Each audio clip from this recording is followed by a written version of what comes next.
Thank you and welcome to the OHV Advisory Council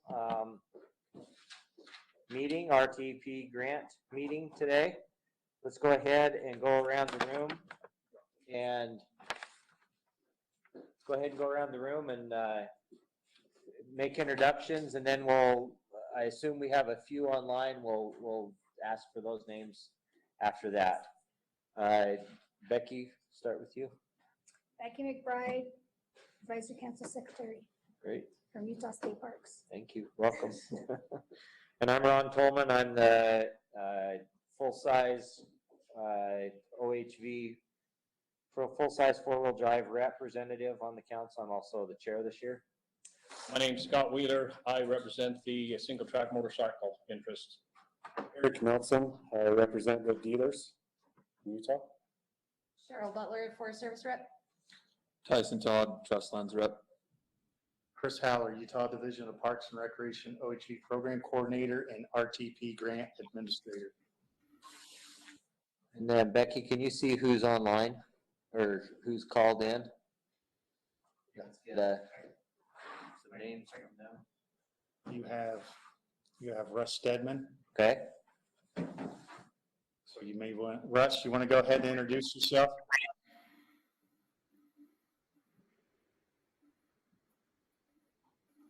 Evan. Hi everyone, I'm Evan Glenn. I am here representing the Bureau of Land Management. Good to see y'all. Thank you, Evan. Brody. Go Brody. Brody? Brody Johnson, ATV representative, and I'm here in my basement in Enoch, Utah.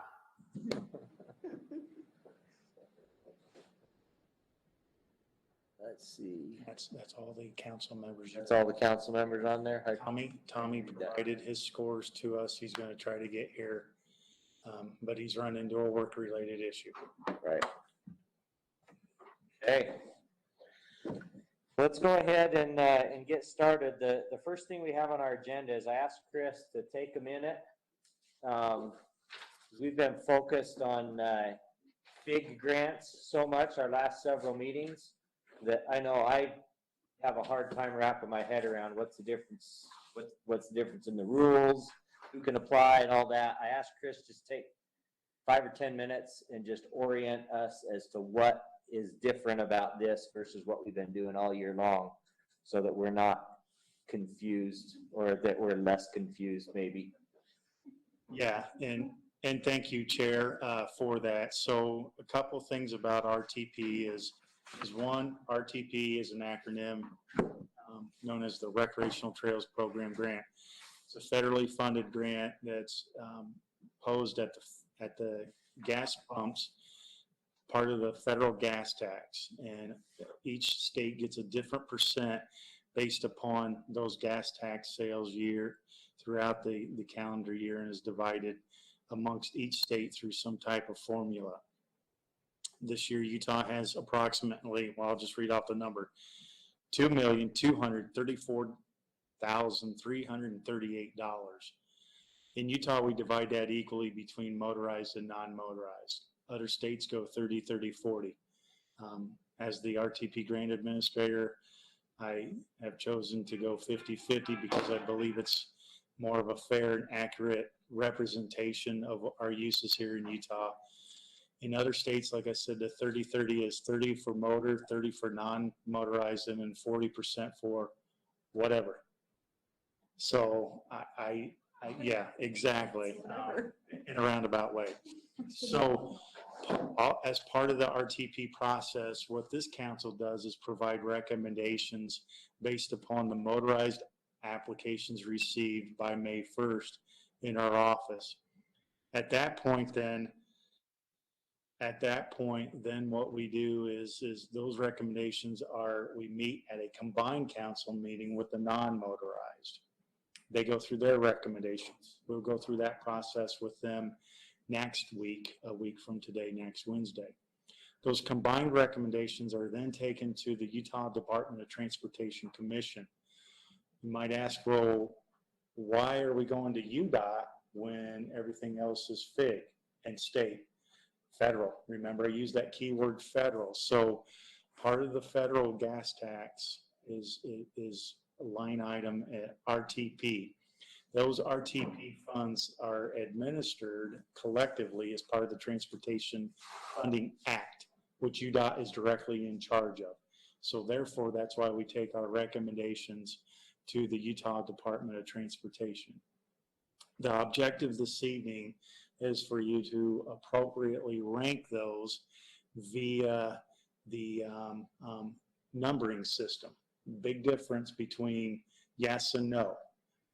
On FIG, this is more of a numbering system of 1 through 5. And yes, you can go half numbers, Scott, because we know that you need those. So we will allocate half numbers. I'm calling you out tonight. So put the phone down, or you're gonna take a time out. I don't have my hearing aids. What?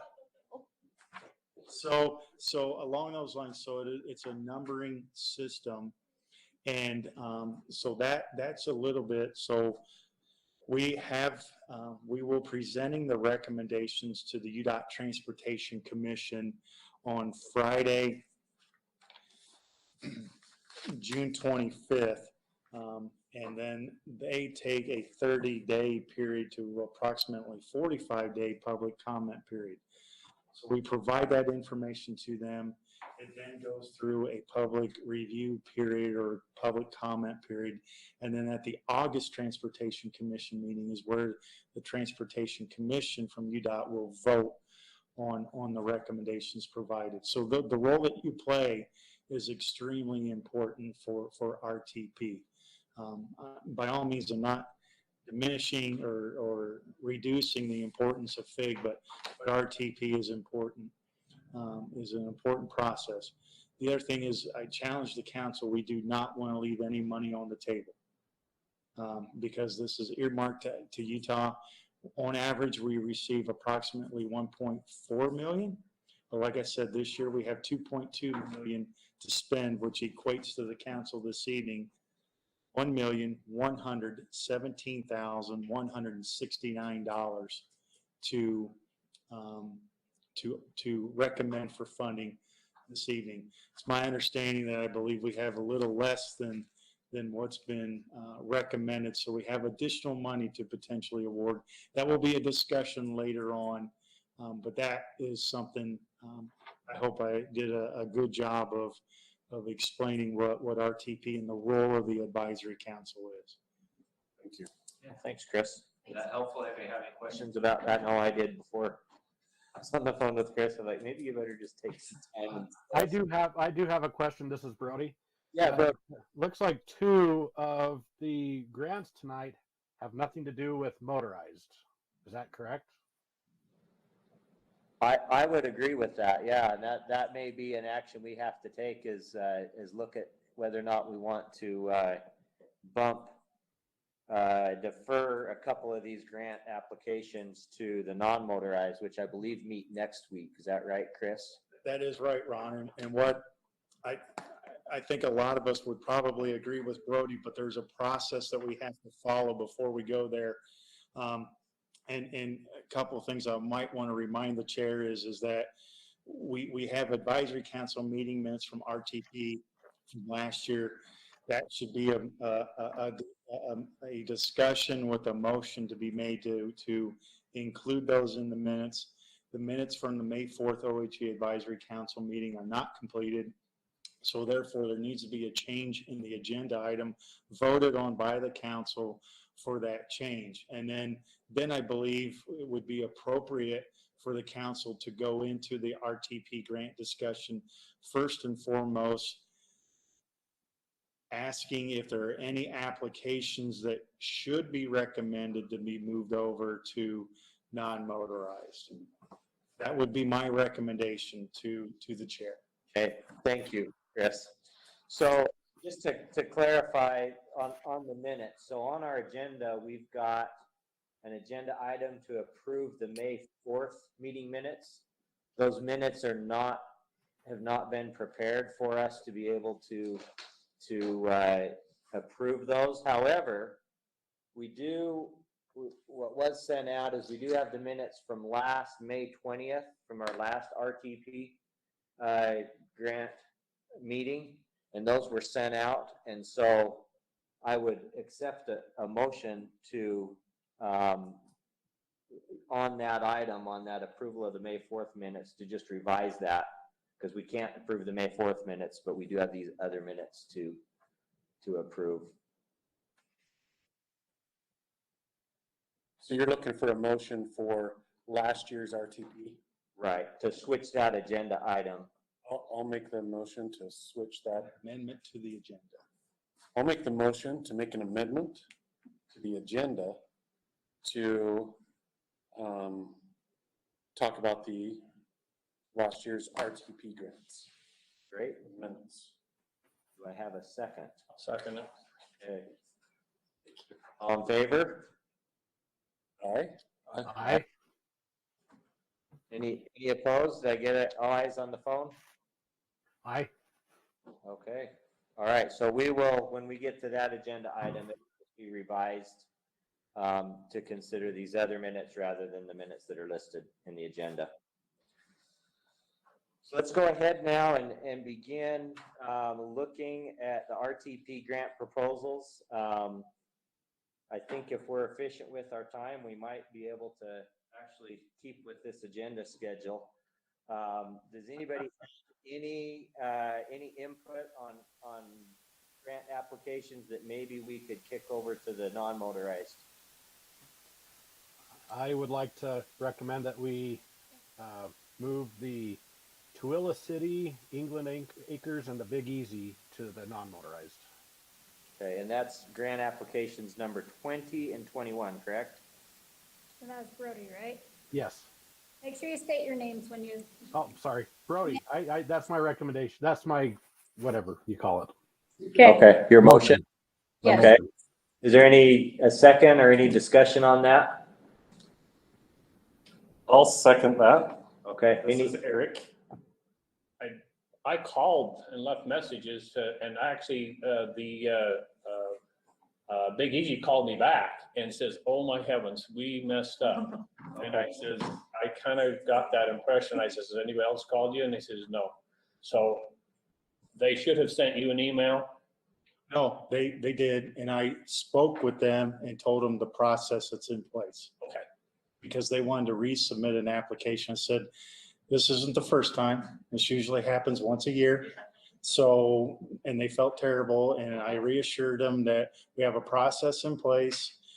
It's up to the council to make a recommendation to move them over into the non-motorized as appropriate. Okay. Any additional discussion on that item? Okay, let's vote on it. All those in favor of moving grant application 20 and 21 to the non-motorized council? All in favor? Aye. Aye. Are there any that are opposed? I do have a question, Ron. Yeah. Is there any problems with doing that, Chris? I mean, is it? No, so what that does is that it's not up to staff to make a determination. We just simply receive the application. It falls back. The applicant in this case made a mistake that's very evident. So then what this does is we carry these over into the non-motorized. These will be scanned and uploaded, sent over to them. And so they will review them and rank them appropriately with the other applications that they have. They still had all the right information, and I mean, they both look like really well done proposals. They're just in the wrong place. So, yeah. Well, they were Yeah. sucking air in this morning when I talked to Oh, them. I'm When you sure. screwed up, I go, I know, maybe that I would shouldn't have be- called you, That but would be I a gut did. And punch day. No, they both look like great applications, so it'll be good to have them over on the non-motorized side too. Good. I do have a question. This is more for the administrators. So was there anything that maybe was submitted to the non-motorized that might come back to us? We don't know that yet. Okay. simply because we haven't met with them yet. If there is, then we will call a virtual meeting to address that, or meet prior to, and we've had that before, and thanks for pointing that out, Eric. We've met at an appropriate time before the combined meeting to discuss that. So that may be the best item, if there are any over there. I can't answer that question because I haven't looked at those just yet. Thank you. Good. Great. Well, let's get going on the rest of these. Let's just go in order. I think from the list. I don't know if everybody has the list. That list is up on the screen there. So let's start with application number 12, the 2022 Uinta Wasatch Cache Motorized Program Grant.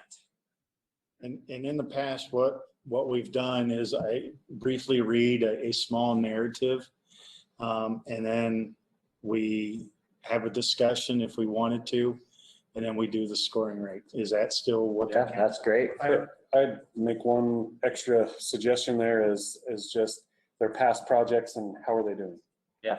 And luckily, we hopefully have a person here that can give us a progress report on that. Yeah. So I agree. Hopefully an honest one. Yeah, I would question it.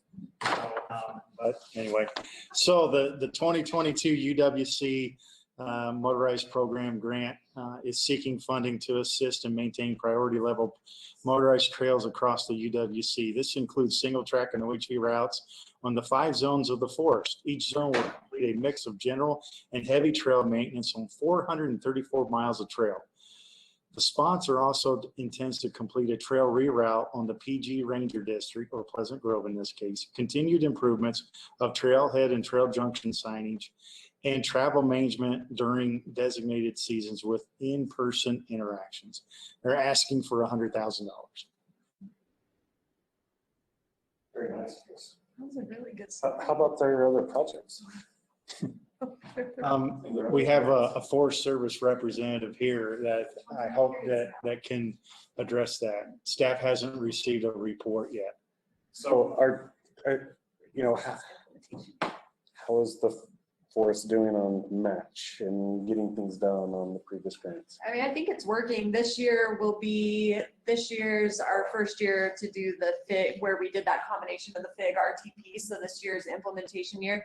I think right now we're set up to have it go really well. We've got Enterprise Trails coming the first 2 weeks of June. They'll be doing that equipment training that was part of that grant. We'll have 12 people up there going through the training to become operators of equipment. They're going to be working on dozers and mini X's. And then the second week, they'll have folks from Enterprise Trails going out with the Salt Lake Ranger District to that Stansbury reroute and doing mentoring and getting that worked on. The full 2 weeks, we'll have 3 folks from Enterprise Trails down on Sawmill, Nebo Creek, and Benny Creek. They'll have 3 equipment operators plus South Stone's equipment operator. The first week will be a lot of just trying to get miles in with the really skilled operators. The second week we'll be getting more people, more time and equipment. So, I mean, we're really excited about those 2 weeks. Everything's on track to get that one going. And then the general maintenance is like it always is, just covering miles, getting trees out. And there's several other heavy maintenance projects, but I mean, overall, I think it's coming together really well. So, and I know in the past, our other forest-wide grants have worked well with the closeout. I think the list of trails is, I mean, it's at least the ones that are for general maintenance, it's at least our goal to get through those and open them up. They might not see a lot of the heavy maintenance, but those trails that we identified for the major projects, we'll make sure that those get done. We also have been working with Eric Scavelin up on the North Zone. He's going to be doing a lot of project documentation through video and photography this year.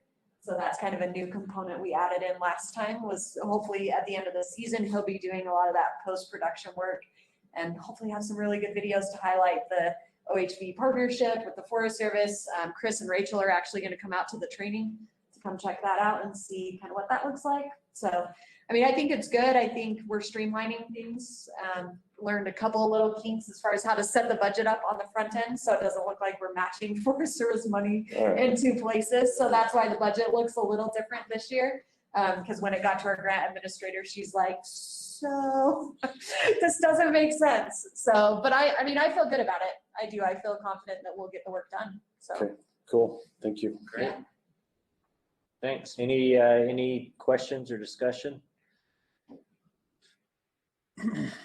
Anybody online? I would like to just say if we ever do a group ride, it might be kind of fun to go check out some of these places.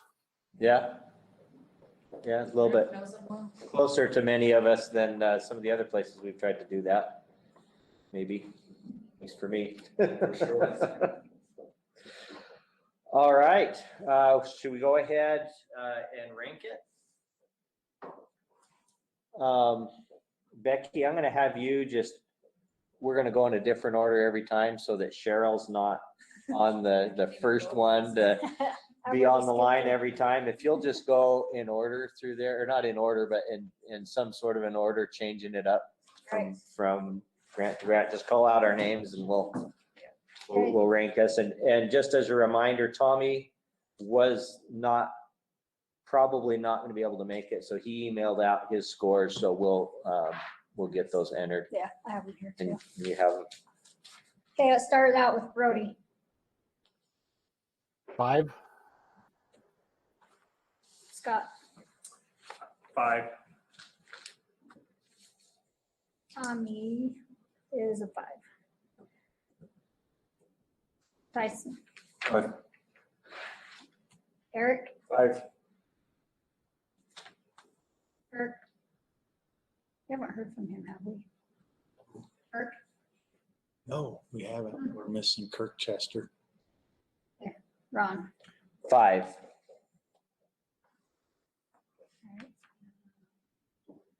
And Evan doesn't rank, so we're good. We're good there. Does Evan not rank on RTPs? He does not rank at all. Okay. He only provides input. Okay. We'll take his input. All right, just a reminder as we go through these, our requested funds is lower than our available funds.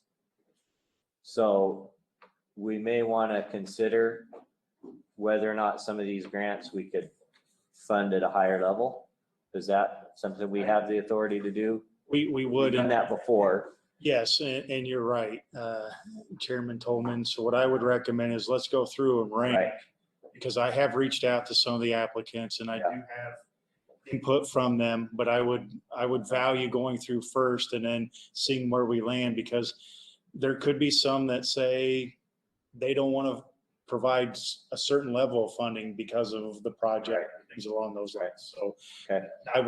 I think that would make better sense. All right, let's just keep that in the back of our mind as we go through that we might be coming back to revisit some of those as far as the funding level.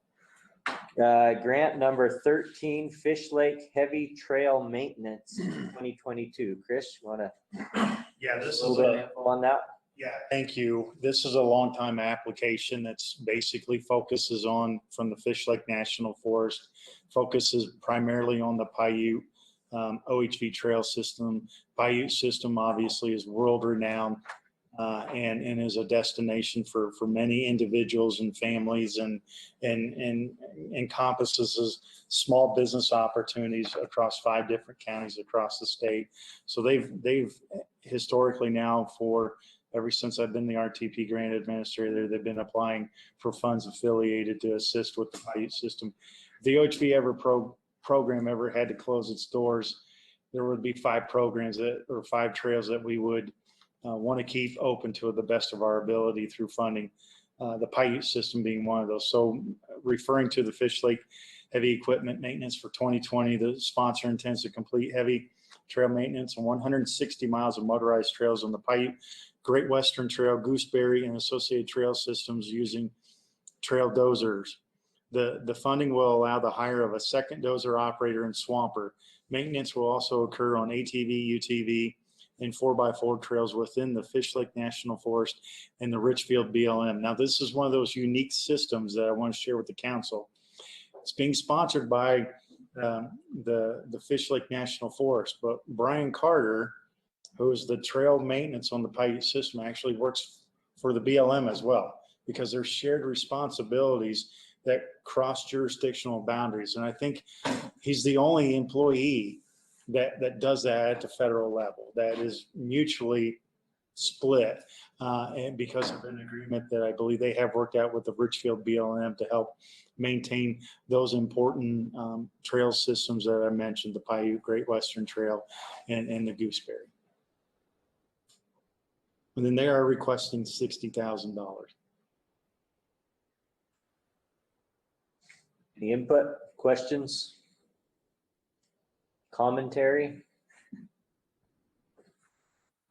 Okay, let's go ahead and rank it. Okay, we'll start with Scott. 5. Tommy, oh. I keep forgetting. Sorry. Here to 5.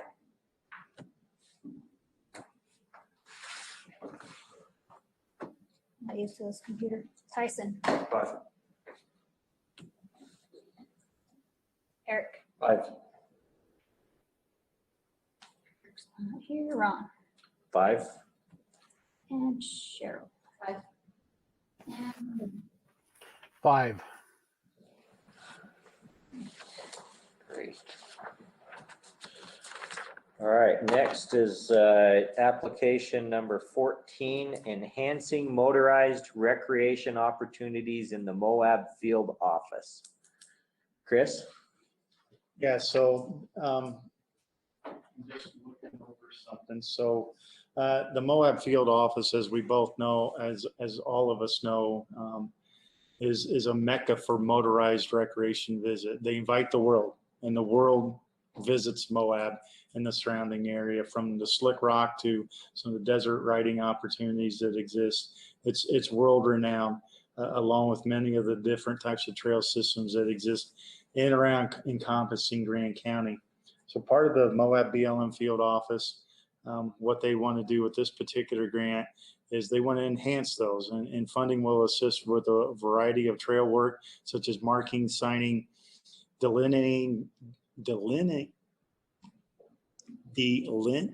thank you, delineating. I'm here for you. Sorry, you always are, Eric. Thank you. Travel routes, trailhead infrastructure, and education to the motorized public. Sponsor intends to supply OHV user groups with material, help, and direction with tasks required to maintain trails in Moab. So what they have done historically, if you looked at their application, they go in and they prioritize particular areas and identify those, and just go in and go all in, and basically provide maintenance in that particular area that's being pounded so much by use over a 2-year period, and pull out of that area. And so they've done some really good projects. If you looked at their past experience from RTP, which includes maintaining high use trails, iconic trails, and more recently marking the Jeep Safari trails. They do complete their work. I can tell you that Katie and Jennifer Jones, they typically get the project done anywhere from 6 months to a year before it's due. Great. Thank you. You're welcome. And they are requesting $75,000. I just wanted to comment that I spend some time down in that area. I think most people do to some extent. Sometimes we think, well, so much attention gets put on American Fork Canyon and Moab that maybe we need to have attention somewhere else. But that area really does get so many people that aren't prepared, that don't know where they're going, that are showing up from out of town, that are on a rental or something like that.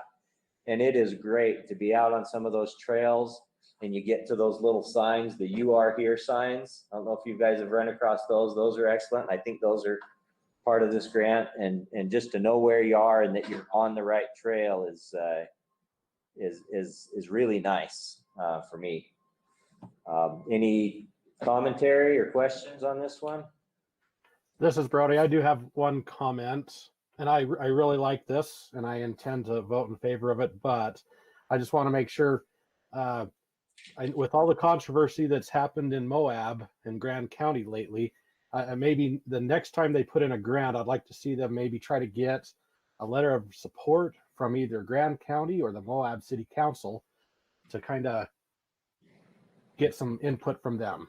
So, because maybe the BLM can be that bridge between the public and the county and city government over there. That's all I have to say. Thank you. I do have one comment also. Yeah. When I was reviewing that and looking at it, it talked about several viewpoints along the Green River there. Mhm. That because it's been designated as a wild and scenic river now, I'm not sure how far they're going to be pulled back the viewpoints, and maybe I should have called them and asked them about that. And it isn't something that was a problem. It just, for information, you know, they're going to have to be doing some changing there, and how much changing, and there's lots of people going there, and it's difficult to maintain and keep people on the routes, and so a lot of signs. More people, more signs. Yeah, I guess I probably should have maybe called them too, because I had the same thought. What my impression I got from it was, you got the trails, most of these trails, if you look at the map, they don't go right out to the rim. They go close to the rim on the map. But you get out there on the ground and you get towards the end and it's like, well, I can just crawl up that rock over there and out, and I can go right out to the rim. And it sounded to me like they were just gonna rein in where that actually ended. But I don't know the answer to your question, whether or not they're That's what it sounded like to me. pulling back the boundaries. Glenn or Evan, do you have any input? Yeah, Ron, I think the way you described it is the way that I understand it as well. Those boundaries, I don't anticipate them having any impact on their current travel plan in the area. So it would just be kind of reining those in and marking you're at the end of the trail, you know, walk out from here to not impact the Wild and Scenic River if somebody was down in the Scenic River corridor. So I think you hit it right on the head. And Brody, I think that's a great point about getting support from Grand County and the Moab City and just knowing the relationship they have with their local groups and kind of the nature of the current controversy. I think that they won't have any problem getting that support, but it's a great idea. Thank you. All right. Any other comments? Should we go ahead and rank it? Okay, start with Tommy. He had a 5. Tyson. 5. Eric. 5. Ron. 5. Cheryl. 5. Brody. 5. And Scott. 5.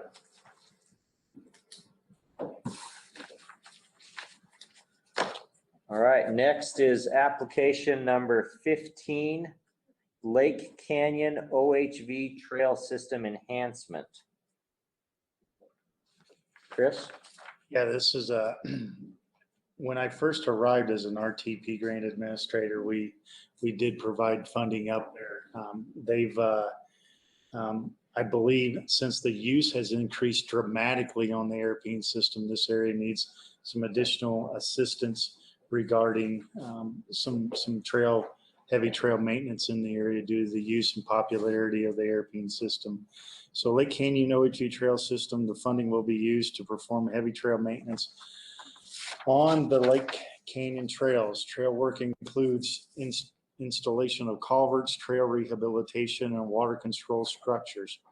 Sponsor also intends to install 114 barrier posts, 12 fabricated metal structures, and trail signage. And so they're trying to pinch point many of those locations from four-wheel drive enthusiasts and actually maintaining the width of the current trail, one of the current trail systems. They're seeking a little more, well, $24,480 with an overall project value of more than $55,000. So they're bringing over $30,000 match. So this is the area that's, they have all the beginner trails and the practice trails and all that stuff right there. Yes, yes, they do. Route number 12 parallels the main highway, and that's an issue they're having, that people camp along there, and it's a wide trail, so you drive your Jeep on it, and it kind of lends itself to say, come right on this instead of the road. And I'm assuming that's why they want to put some pinch points in it, and I'm not sure that, my opinion, I'm not sure that's the best thing to do, but that's what they've decided to do, and That was my comment is, the other side of the mountain, they're going to several trails that are 66 wide. Correct. And then yet these guys are pretty specific about making sure they're going back to the 50 inch. And well, I'm not sure this is 50 inch, because that trail I think is 64 or 66, 12. Isn't 1266? the long one. Yeah, I think they're trying to identify. The full-size vehicles are driving on it because it's just, Right, they're just trying to match their travel plan of Yeah. which trails have a more narrower corridor and which ones have a Correct. wider one, so. And then they're also making the European Trail number 17 more of a challenge, which I thought was rather unique. A I know. great yeah, I will, golden I opportunity was to pretty take interested. to take a timber sail access and to be able to take that corridor and actually do something very similar to those that are into mountain bike riding, have a different type of challenge within the same footprint. And it's something we've been discussing with the Logan District on a couple of routes going out of Ant Flat Road and some of those old gravel pit areas. But those are only initial discussions. And so it's very refreshing to see a different set of eyes come in and say, hey, we have an opportunity that's laid at our feet to try to make a more of a challenging trail system of the European. And I value that as a program coordinator because, we talk about size and making things wider, so to speak, because the industry is pushing that. The current trend is that we won't have a trail experience anymore if we continue to go that route. That's why I challenge different lane managing agencies to take into account, single track trails.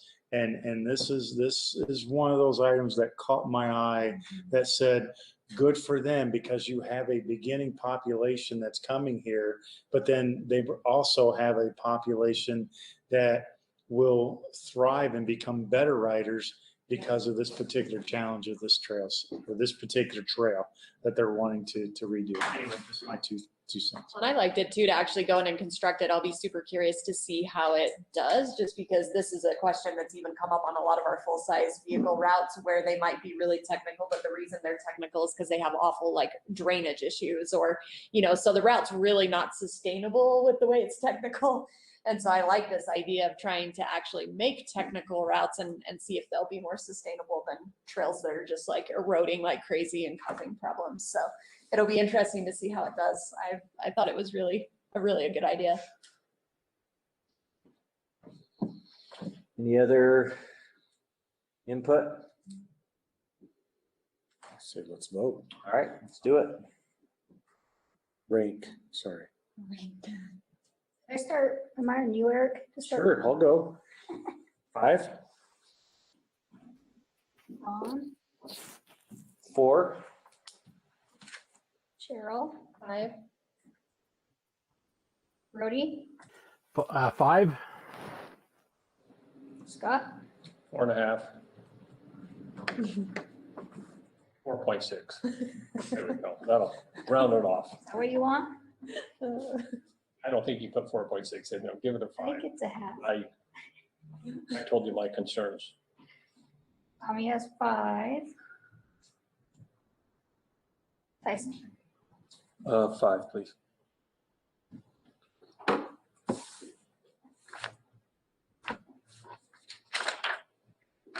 All right, next is 16, Utah Trail Host OHV Volunteer Specialist. Yeah, and so I'm going to turn the time over to a potential conflict over to Evan Glenn and let him share a little of the history of this. OHV program, trail host, and volunteer specialist. But the BLM was one of the founding partners of this. I think he would render some great thoughts and opinions.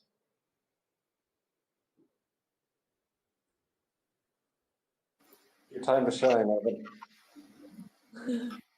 Thank you, Chris. I appreciate that. And while I'm a little bit on the spot here, That was the whole intention Chris behind it. loves doing that. We all know. but yes, this was an agreement that got started with my predecessor, Dave Jepson, in Utah OHV State Parks, and has had great impacts across multiple jurisdictions. I know we've had volunteer projects on Forest Service, BLM. Chris, remind me, we've had them on other landscapes, including county and city as well. Is that correct? Absolutely, and we don't want to forget our partners with SITLA in addition to that. Yeah, thank you, Chris. And while we do not currently have a financial with Utah State Parks on this project, BLM gives it its wholehearted thumbs up and hopes that we can re-enter into that financial agreement at some time in the near future. But I'm sure Cheryl and anybody else that's had these volunteers would go right along with me that having, the position that Mike Thomas was in and has kind of been in with his other roles has been a great boon to our local field offices to be able to reach out for that volunteer support when we may not have the capacity to reach it, or in some cases the relationships to know who to ask.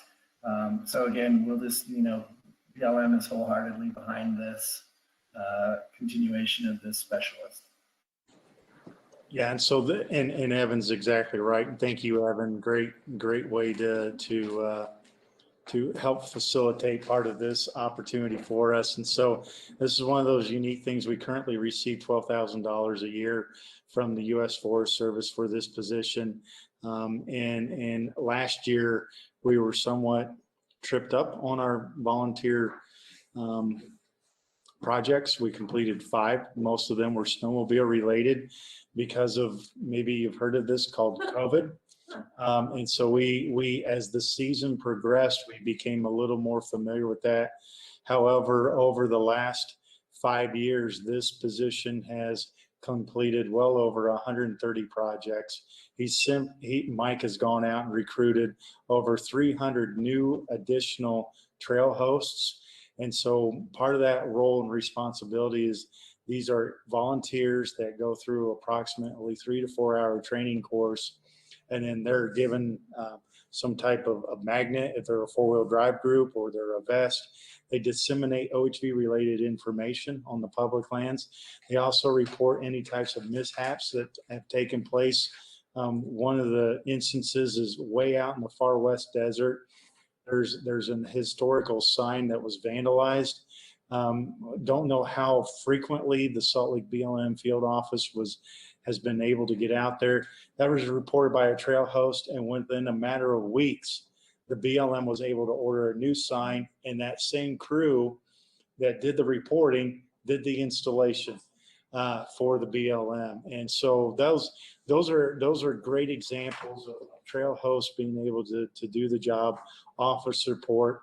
There are additional eyes on the ground that simply cost the agencies nothing. The position is housed at the state. We absorb all of that volunteer risk management issues at the state level, and we have agreements in place that allow us to conduct those trail host opportunities. And in addition to that, those volunteer projects are coordinated at a local level. And those projects have included all the way down into Washington County, over in Grand and San Juan County. Snowmobile related projects, which include marking the snowmobile trails and also trail maintenance in particular areas. And lastly, just coordinating those efforts to improve those particular trail systems. So, Hey, Chris, can I make one more point there? Absolutely. One of the really powerful parts of this position and its capacity is that we use the state parks volunteer agreement. And as you guys know, it turns out sometimes with the federal government, it's hard to do paperwork. It's hard to recruit people. And those things seem to get more and more burdensome all the time. And allowing us to have our volunteers working with the state parks and yet accomplishing awesome projects on public lands in many jurisdictions has been extremely helpful, and I anticipate that it would be that way in the future. Great. Thank you. Any input, questions? This is Brody. I have a question or two. How and help me remember because it's been a while, but how often does a trail host need to be recertified? They need to at least conduct 8 hours a year, and there is a video that's being produced for recertification online. That video, I believe, is like right around 20 to 25 minutes. All right. And then I brought this up a time or two before, not in this group, but I would like to see, and this has nothing to do with this grant, but I'd like to see when an organization uses certified trail hosts, that there is some kind of an incentive to use volunteer hours from certified trail hosts, whether it's add a few dollars to their man hours, whether it's some kind of a multiplier effect somewhere in the grant to incentivize getting more people to become trail hosts and to volunteer their time as well. And that is a challenge for us at the state to try to offset some of that, and is difficult, but there may be different avenues for us to pursue. We do try to conduct an annual appreciation dinner where the volunteers usually walk away with a grab bag of items and other recognition forms. That obviously didn't take place this year because we had, perhaps you heard of it last year, called COVID. So there was no need to try to hold an appreciation dinner for 5 projects and like 6 new trail hosts. So but that is something that we will look into. I might challenge the advisory council to help us a little bit because one of the things that could help us is if we had private businesses or access to those that are willing to make donations, and we're able to facilitate those donations to those volunteers. We ourselves, because of our volunteer policy or our donation policy, we can't go out and solicit donated items ourselves. Got it. None of the Good. Tyson, you had a question? Yeah, so I'm coming to understand better what the full-time position looks like. I'm just curious what the seasonal position's Supporting responsibilities. I mean, just is it clerical work? Is he out and about? Is he or she out and about as well? What is that? I'm just curious. So the seasonal position has historically been more of an equipment operator. But we are trying to make a shift out of that. We didn't fund the position last year because of, maybe you heard of this, it's called COVID. Third time now. Yeah. So it'll bleed over. Before that, we had a seasonal, and he was more of an equipment operator because through different types of grants we received, we were able to purchase a Mini X. And so they went out and he did some work affiliated with that. He did some field work. He also did some outreach activities with Toyota. It's called the Toyota Outdoor Crew out of Ogden, where he participated in outreach events to try to recruit additional people. This year, the season started Monday. She's at the Great Trails Workshop. Our goal is to utilize her more of an educational role to help Mike do more on the ground projects and her to facilitate those outreach and additional recruitment. So to answer the question, Tyson, we're trying to always evolve with what we believe is the best method to use our staff. And we're thinking education this year. Hey, this is Evan. Chris, one more question for you on this application. Given that you mentioned may be stacking up some projects for the specialist that never happened last year. Is there any capability for this application to accept more funds if they were available? I would reserve that till the end to have a discussion, but to answer your question, there is, but I'd rather discuss that later on. Fair enough. And just for the good of the team, I know that we're all kind of trying to track that as we go through these applications, which ones we may circle back to. So thank you. You're welcome. All right, any other comments, questions? Let's go ahead and rank them. Right, wrong. 5. Cheryl, 5. 5. Scott, 5. Tommy is a 5. Tyson, 5. Eric, 5. All right, the next application is application number 17, OHV Trail Crew. So yeah, this is by the state OHV program. We always try to listen to our constituents.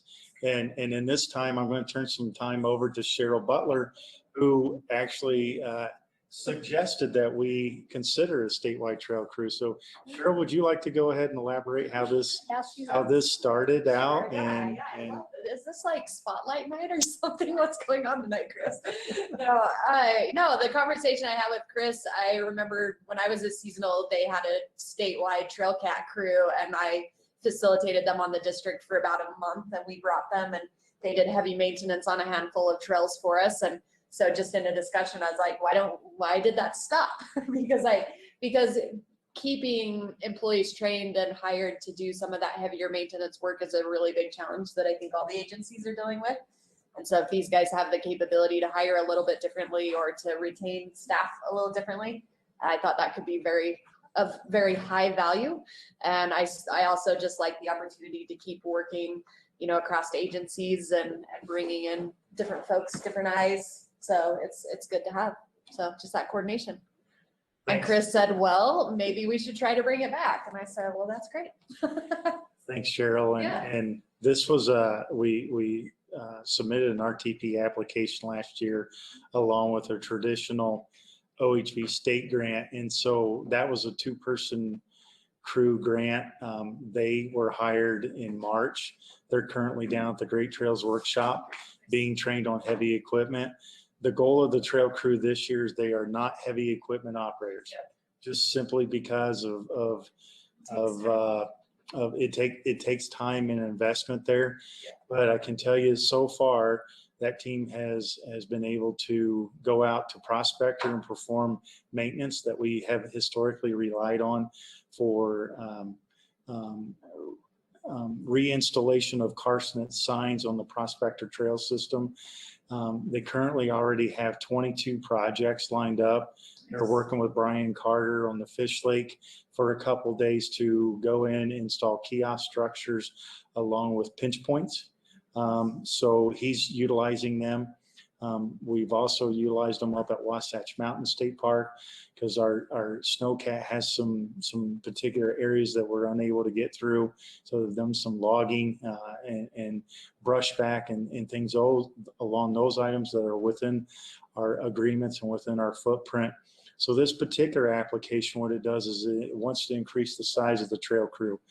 We eventually, I would value having a 2-person crew in 5 different areas of the state. However, I don't want to have us fail. I take a very, very conservative approach in a lot of things I do, and we'll have more information on the success of this trail crew this year. But we're seeking to hire 2 additional seasonals. Hopefully, they will be more equipment operators is the idea and concept. And then this other crew that we currently have would be more of that assistant or that swamper crew that would go around and help facilitate that. So that's our goal. Long term, I'll see us applying for for 2 positions every year to get to a point of about 6 to 8 seasonals. And that seasonal time, I suspect, would run more along the lines of a March period where we can get down south and do some things there through an October period. And there's no charge to the agencies. There's no charge. It's just reaching out to us, tell us give us a proposal, see if we can help facilitate that. If it's outside of our footwork, we're going to say that. But it's here to be utilized by the agencies for that.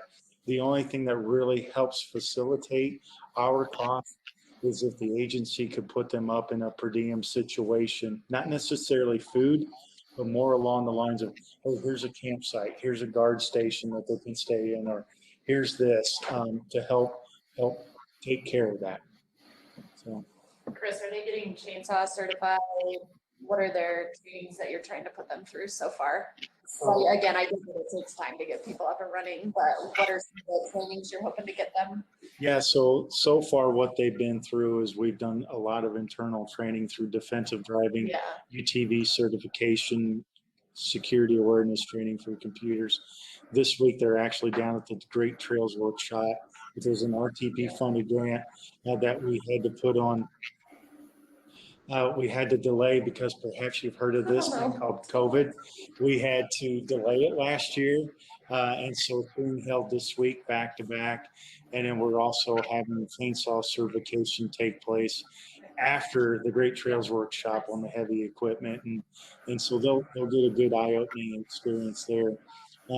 I usually see this crew becoming maybe first responders, just because if they're working and one of them, they work together in a team. If one of them gets injured, we want to be able to provide that aid to the other. Or if they're working in a remote area, they come across a rider that could potentially need that. So, That's awesome. Chris, this is Evan. Maybe you could explain to the council how we're going to kind of market the potential of this group as it moves forward and get them to the trails where we need to work. yeah, so part of what we want to do is part of the marketing scheme is going through social media platforms and then come back later on and provide that during an annual report and an update. This year, the program is always challenged by the advisory council. We put together our first annual report in a number of years, and part of our calendar annual report will include the work that the trail crew has done. And hopefully through different conferences and outreach opportunities, we're given that ability to promote what we've done in some of those mutual partnerships. I do have one other question. This is Brody. Will the statewide trail crew be able to respond fairly quickly after, say, like the Bryan Head fire when it damaged several trails? Will they be able to, and the Forest Service probably had their hands full not being able to ask for a whole lot of help at the moment, but is that something that they could go and offer their support in rehabbing those trails after a natural disaster? Absolutely, if the request comes from the agency, and I think that kind of takes a role of myself. I don't throw the program at the agency's feet. We're here to offer up technical and other additional resources, but it's up to the agency to either say yes or no. Mike has done a great job over the last several weeks of building new partnerships and establishing some of those projects. We also know that we're working with different counties. Beaver County is a good example where we'll be doing some trail marking down there off of a grant that may get awarded tomorrow from a FIG grant. So it's trying to maximize all these different working parts collectively together to keep costs to the agencies and to also maintain a certain level of trail accessibility.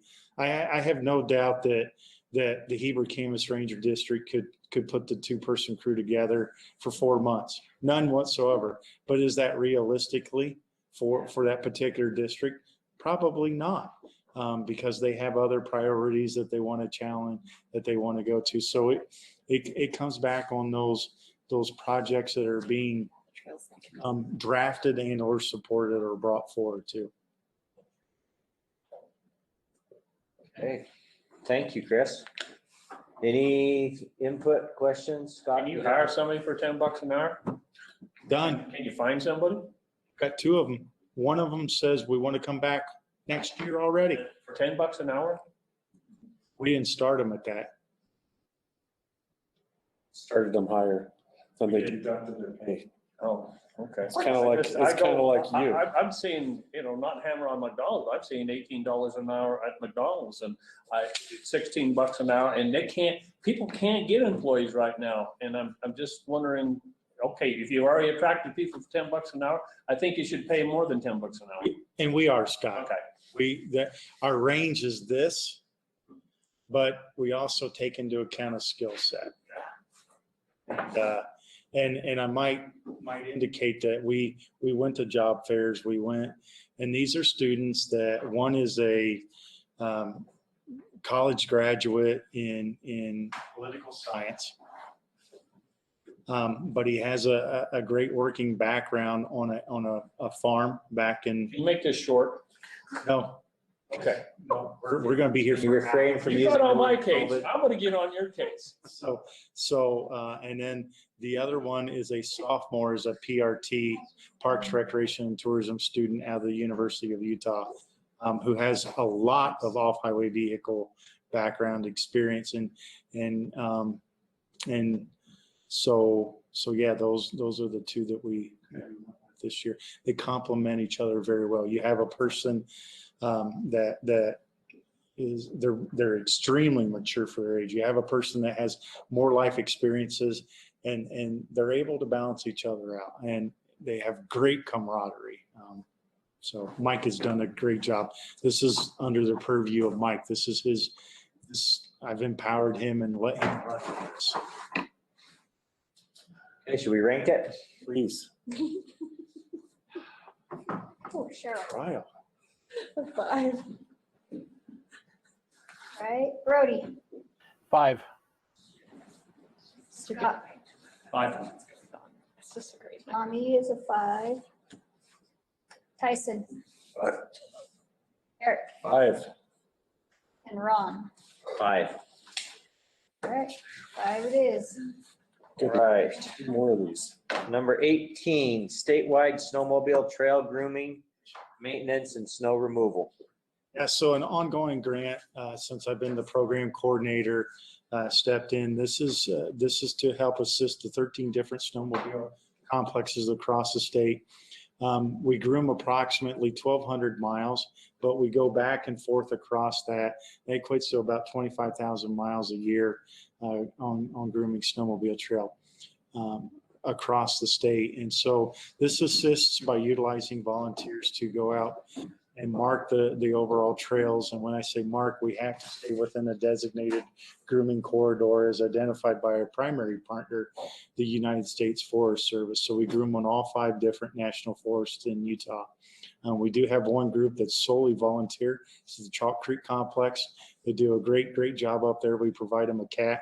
This also helps offset the fuel costs associated with that cat, and or any of the cats, excuse me, along with purchasing a T-post trail maintenance. We hope to try to utilize the trail crew to help facilitate some of those needs. If not, we rely on local snowmobile clubs and the Utah Snowmobile Association to assist. We've had the Utah Snowmobile Association assist out of the Beaver County Complex or the Monroe Mountain, out of Otter Creek, the Logan Canyon Complex, the Strawberry Complex, and et cetera. And this will also provide funding for 2 bridges out of the Strawberry Complex that we're proposing that no longer need lumber. We're proposing beefing them up. Any questions? Input? So this is just for a full-time, and like, what does staff mean? I see 210,000, like, is that for 2 people, 5 people? So that's an increase. Great question. Thanks, Tyson. In the past, we've asked for 180,000. Our labor has gone up. Our labor costs have gone up. So take the 13 different complexes. It's actually on the ground at those local state parks that are doing the work there, that are grooming. So you may have, for example, Red Fleet and I'll use a Josh Hansen as an example, or a Cole. They work at the park, but in the winter months, they'll come out and they'll groom once a week. We have a different system out of the basin because we also utilize the county. But we go in, we provide them supplies and also to help labor. It's the different labor amounts that take place across the state. It's just not one or two people. Okay. It's the entire division staff that are associated with those. Does that help? It does, thank you. All right, let's go ahead and rank it. All right, Brody. 5. Scott. 5. Tommy says a 5. Tyson. 5. Eric. 5. Ron. 5. And Cheryl. 5. All right, next is application number 19, snowmobile grooming equipment FY22. Yes, so I'll share with the council because some are new and some may remember some of this. And so approximately 4 to 5 years ago, we were able to utilize RTP funds to purchase equipment. Flat out, we were able to do that. However, the political climate changed and Congress came in and implemented the Buy American clause. So part of RTP with any purchase that is equipment or certain standards, mainly equipment, they have to beat the Buy American Act. And that is difficult to do when there's only 3 major snowcat manufacturers across the world. 2 of them are overseas. 1 is in the United States. The one that is located in the United States that meets Buy American does not facilitate our needs here in Utah.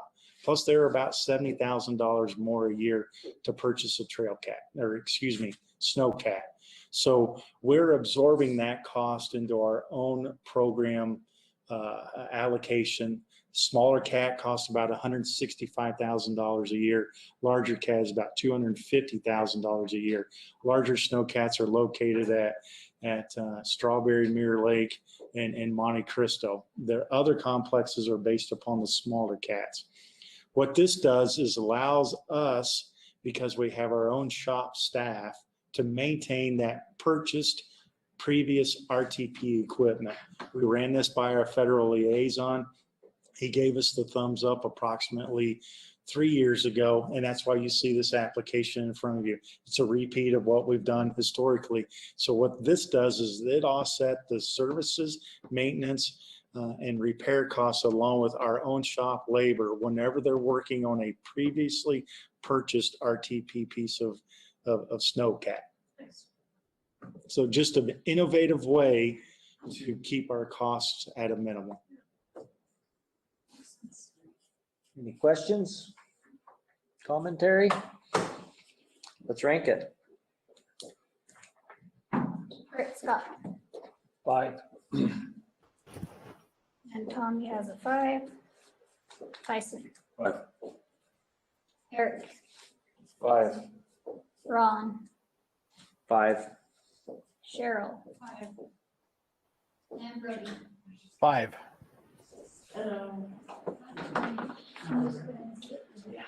All right, next is project number 20, Tooele. Let's see, 20, no, 20. We bumped that to. Nice. 21, same thing. That's very dramatic. Next one is project 22. How are we on time? Should we take we're at a break time yet? No, we're not. Let's Finish it. Yeah. let's get it. Let's get it done. And then Knocked out. 22, Dixie National Forest and Tread Lightly OHV Education. Yes, so this application Dixie is obviously a very responsive national forest. The majority of their trails, ironically enough, are roads. But it's another diversity like what we talked about across the state. And so what they want to do is they want to go in and specifically focus on OHV messaging by utilizing a crew to go in and put up tread lightly posters at particular kiosks around the Market system, along with installing carcinate signs and reassurance markers affiliated with the Market trail system. And so their goal is to utilize some of the funding to hire a 2-person crew to educate, along with to install some of those carcinate signs and trail posters at those kiosks, focusing on the tread lightly messaging, excuse me. That didn't sound right. Messaging. Okay, any, They are requesting $31,322. any questions? Any comments? When I read this, I wasn't 100% sure when you're trying to do informational type work done, how do you follow up on its effectiveness, Number of contacts. I mean, I feel like that's probably. Yeah, one how of the main- effective, the money that was Number of spending people and what contacted. exactly will they be doing for, it talks in there, but So Yeah. so I'll try my best to answer that through vast knowledge or the lack thereof that I have. So this isn't new. It's new for the Dixie, but the Heber Camas Ranger District on the Strawberry system has done this. Eric was in a discussion where we were questioning that particular trail crew and the lack of work being done. The idea is to go in and take a more proactive approach. Typically for us is that what we see applications that come across requesting for reaction standards. This is one of those items of, look, they're being inundated with visitors from out of state. And the idea is to partner with Tread Lightly and to promote a lot of those users coming from outside the state, specifically Nevada, which we welcome with open arms. And the concept is to try to be very, very, as I've mentioned, proactive, provide them the proper information, usually at a campsite or a group location or a gathering, rather than more one-on-one. The reporting mechanism would directly be, and I have a great relationship with Dale Orme and Justin, and saying, you got to provide us an annual report. Dale, I will say, I'm going out on a limb. I'm not beating up the other forest. Dale is probably the best at supplying us an annual report compared to the others on a lot of their projects. He reports in and we get numbers and we get photos. Thank you. That addressed my concern as well, I guess. yes, thank you. You're welcome. Any other questions or input? All right, let's rank it. I kind of like this timeline. Let's keep going. All right, Tommy. Tyson, 4. Eric, I'm gonna go for 4. Ron, 4. Cheryl. 5. Brody, 5. and Scott. 5, but I want them to do a good job at this. Me too. Don't we all? Yeah. Can I go? Nothing, I better not say go. Yeah. Actually, I will encourage Scott to do a mid-year visit with them. Pull up as somebody from Nevada. Nope. Well, Nevada rental car. And There Go we out go. and spend the day with them educating, yes, Have them take me make around. an in-person I like that contact. idea. Yeah, and they would welcome that. Yeah. You know what I know of Dale? for sure. They would What's welcome that show? Three's Company. I don't think that was it. Okay. Undercover boss. There we go, there we go. I mean, it wasn't even. I knew exactly what Wheeler was talking about. You had no idea. I didn't. That's why I threw out Three's Company, just because it would create a huge smile. Hey, we're dirt bikers. We understand each other. That's right. We just got one more. One more, Yeah. and then I Did smell that one pizza. pass, I imagine? And we have pizza. All right, application number 24.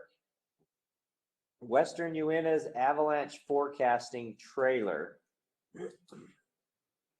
So this is an application being submitted by the Friends of the Utah Avalanche Center. They're in partnership with the Utah United States Forest Service Avalanche Center. So two different entities, but this is the nonprofit Friends group. They are requesting to purchase an enclosed two-place trailer, aluminum trailer. I'm going to caution the council.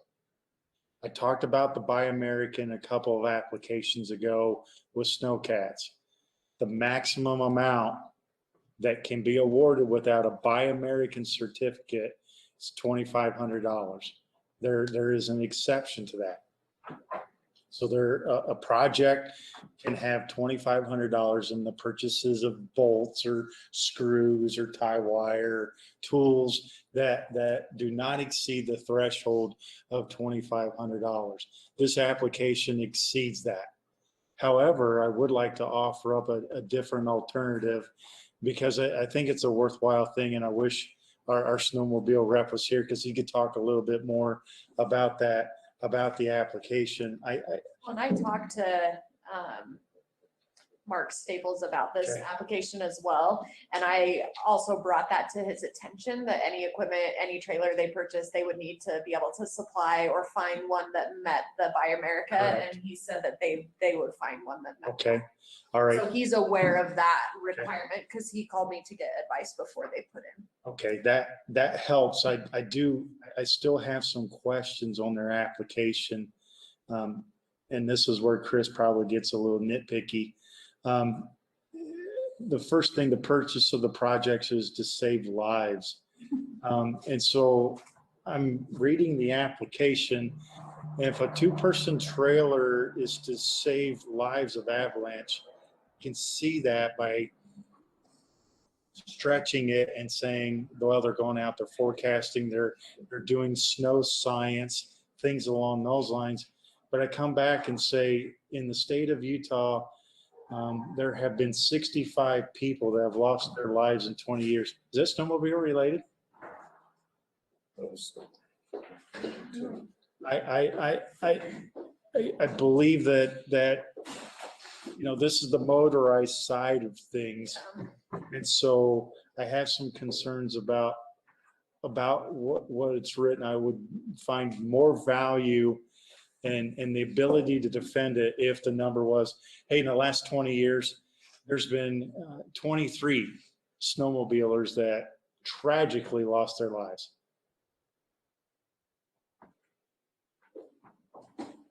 And so my alternative is to come back and say, I can just tell you, I have worked really, really hard with the Nordic crew on some of the equipment that was recommended to be purchased last year through this Buy American. And I'm just going to share with this council, I don't want to work this hard on trying to get Buy American stuff. So my alternative is, if the council wants to recommend this project to be funded, that they go with the $2,500. The state OHV program will throw in the other $2,500 to give them the $5,000. Or if they firmly believe that they can go through the Buy American. But I can tell you, I've worked with one Nordic group, and there's not a trailer company out there that has a certificate, nor do they want to write one, because I can sell 6 to Scott Wheeler, and I got to go through all this paperwork for one. Yeah. And that's a dilemma that I have trying to buy snowmobiles every year. Right. So that's why we went with the state contract, because I would put out the bid to buy snowmobiles, and they would look at the state and say, well, you're only buying 2. I can sell that many in a week and not do, I can sell that many in 2 days and not do any paperwork. So I'm just sharing with you an alternative. I support the project. I like the project. I'm going to work really, really hard on this Buy American thing, and I don't want to anymore. Yeah. And there's no end in sight with it. I can tell you, I've gone back and forth with our federal highway liaison. It's not going to change anytime soon.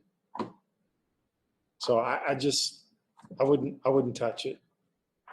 I'd like to make a motion.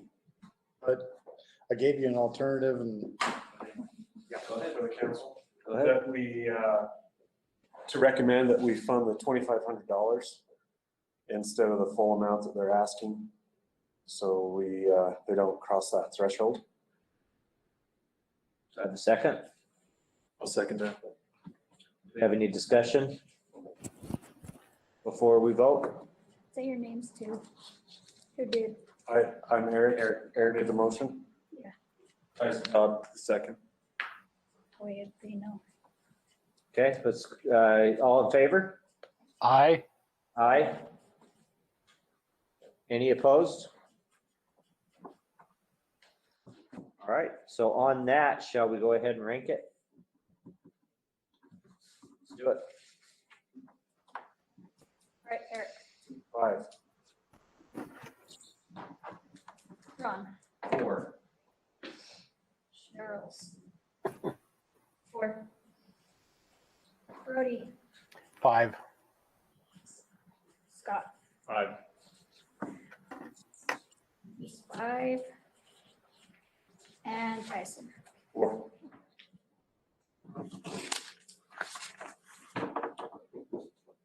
All right, awesome. It's 5:30,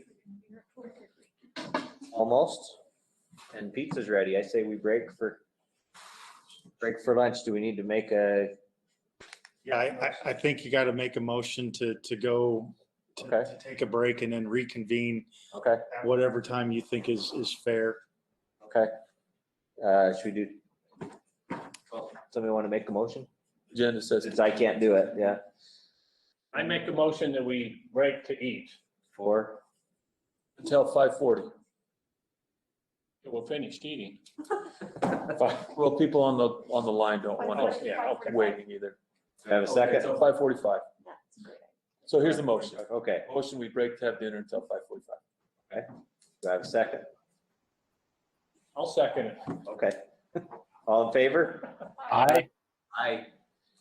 Okay, if you're opposed, Sorry, Brody, Well. no pizza for you.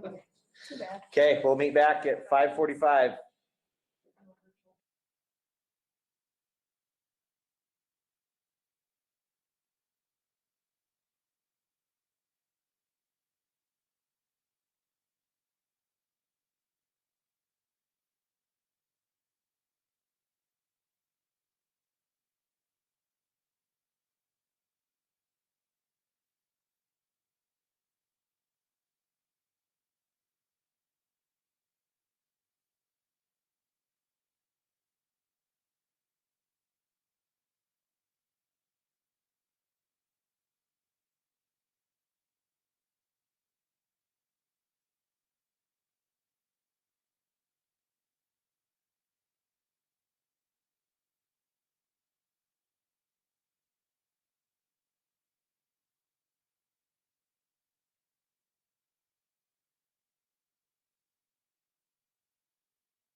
I think we're all ready.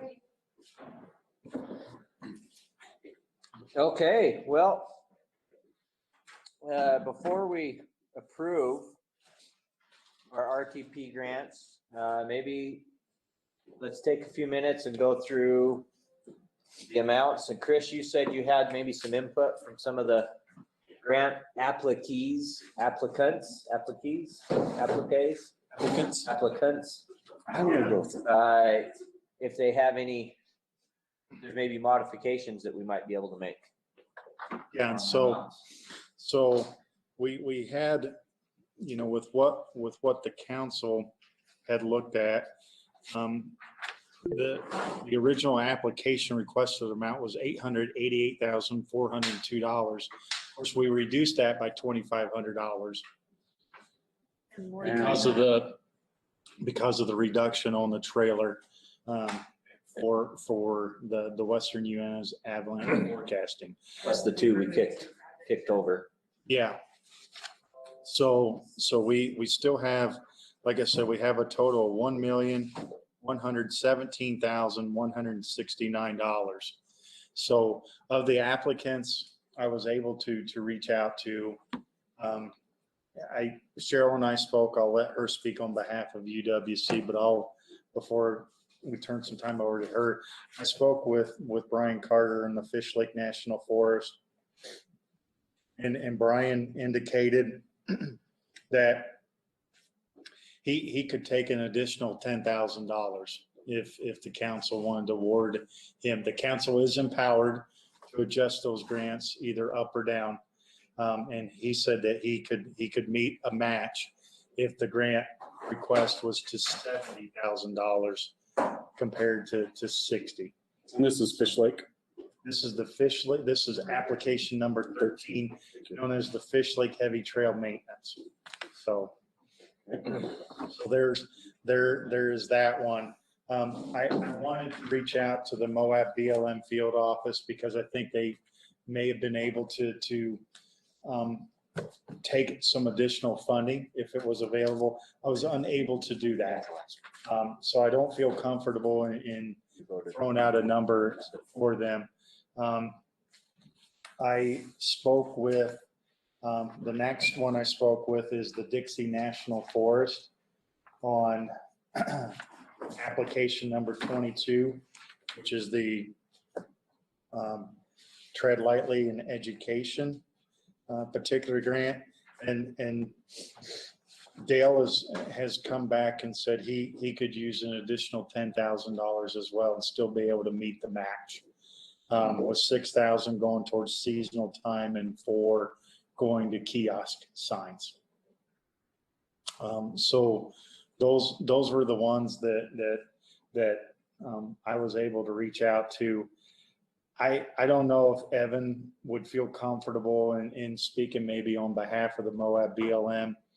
But before he jumps in, just real quick, I'll just say any of the state OHV grants that the program grant has submitted, we're more than welcome to do that.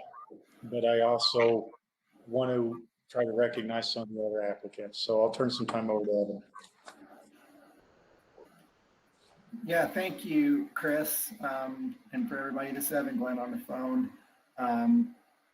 We have in the past offered the Moab field offices additional funds for a similar application, and they have always given us the thumbs up, and I've made good on their match as well as the work. And like Chris said, done it early. I would be very confident to move forward if the committee would like to suggest additional funding there. I'm reaching out to Katie as we speak, but I almost don't feel like I need to do that. At what level, Evan? I was unable to hear that question. How much more do you think that they could use efficiently? Match. Let me pull up that grant really quick. They're asking for 75 right now, it looks like. I think they could accommodate another 20K easily.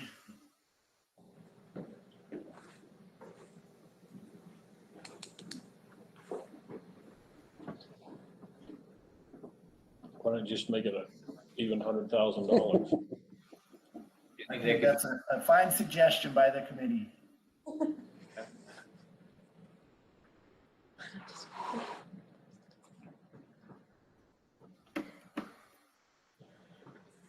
Okay, thank you. Cheryl, do you have any input on whether application 12 could Yes. take more? I mean, A couple of options. I think we could add more just in general. I'd want to reach out to the program managers so that, like we did last time, identify specifically what projects we would add in. The other thing I will throw in here is we're already this year, I think, potentially going to run into some issues with the cost of materials and supplies and how they've gone up. Lumber prices are triple compared to what we were buying for kiosks, signposts. We have some people not even telling us they'll sell us lumber for bridges and things because we're not in the housing industry. So we could potentially increase like materials and supplies, some knowing what's going on with the costs of materials and supplies. So yes, I think there'd be potential for adding. I also think there's potential, I was talking to Chris, that if it's more helpful for us to have more RTP and less FIG, we could also do something like that as well. So I would just work with Chris and those guys to move, you know, some of that money so that it leaves the FIG on the table and we work through the. And along those same lines, just to let you know that the FIG money doesn't disappear in the magic cloud. It Yeah. goes right back Yeah. into the savings account. Right, So to be there is available that for option future work. to shift that a little bit. That may be a thought as well. what was the amount of the FIG match on that? So we know had, that right off, or- yeah, so we got 224 that was being moved forward for approval out of FIG. So if we moved over, you know, even 120 of that to RTP, we'd still be able to meet the match, and we could still potentially add in another 20 on top of that and still have enough match between the FIG and what the Forest Service was bringing to the table. So you're saying plus 140? So it would be reducing our FIG, yeah, it'd be reducing our FIG like 124. And adding that to RTP, and then maybe adding another 20. So 144. Yeah, total. So your requested RTP would be 144, It'd be 244. 244. Because right now it's 100. So I'd just be moving that from FIG to RTP, if you guys want to do that, if that's helpful. Well, we'll need to look at the math. Sounds good. So And I mean, potentially, there could be potential for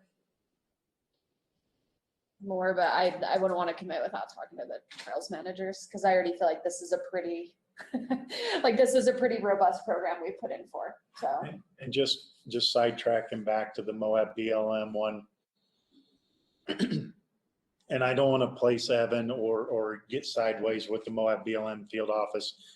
I personally would value that additional funding be earmarked for materials to go on the ground, not additional staffing. Yeah. Well, and I think that's where we would put that additional 20, because the cost of everything is just through the. And the reason why I say that is I don't want this grant to become we're gonna hire people to do the work. I want to see or value items that can be on the ground that the rider sees. The rider typically doesn't see the additional labor. And so that would, I don't want to deviate back to that, but that would be something that I would encourage. Well, and their project included, it had a lot of signs and things in it too, right? Correct. So I think any of the projects that have any kind of materials, when we wrote these compared to where things are heading now, it's gonna look really different for everyone, I think.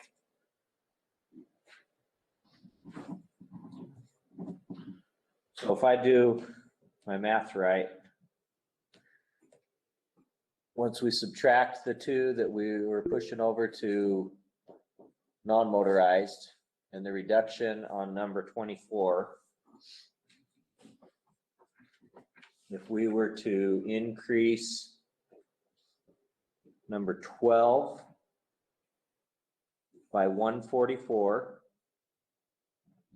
Would be, sorry, additional, so it'd be a total of 244.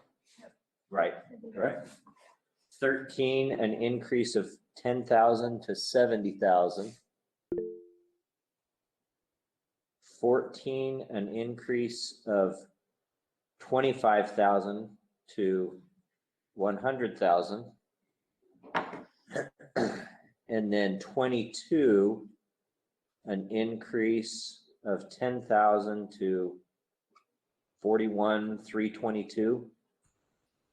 My math puts us at 902,302. Did I do it right? That's what I get. Which is still 115 short of our available funds. On the, any other thoughts or ideas? I think that sounds great. Is there, looking at the program,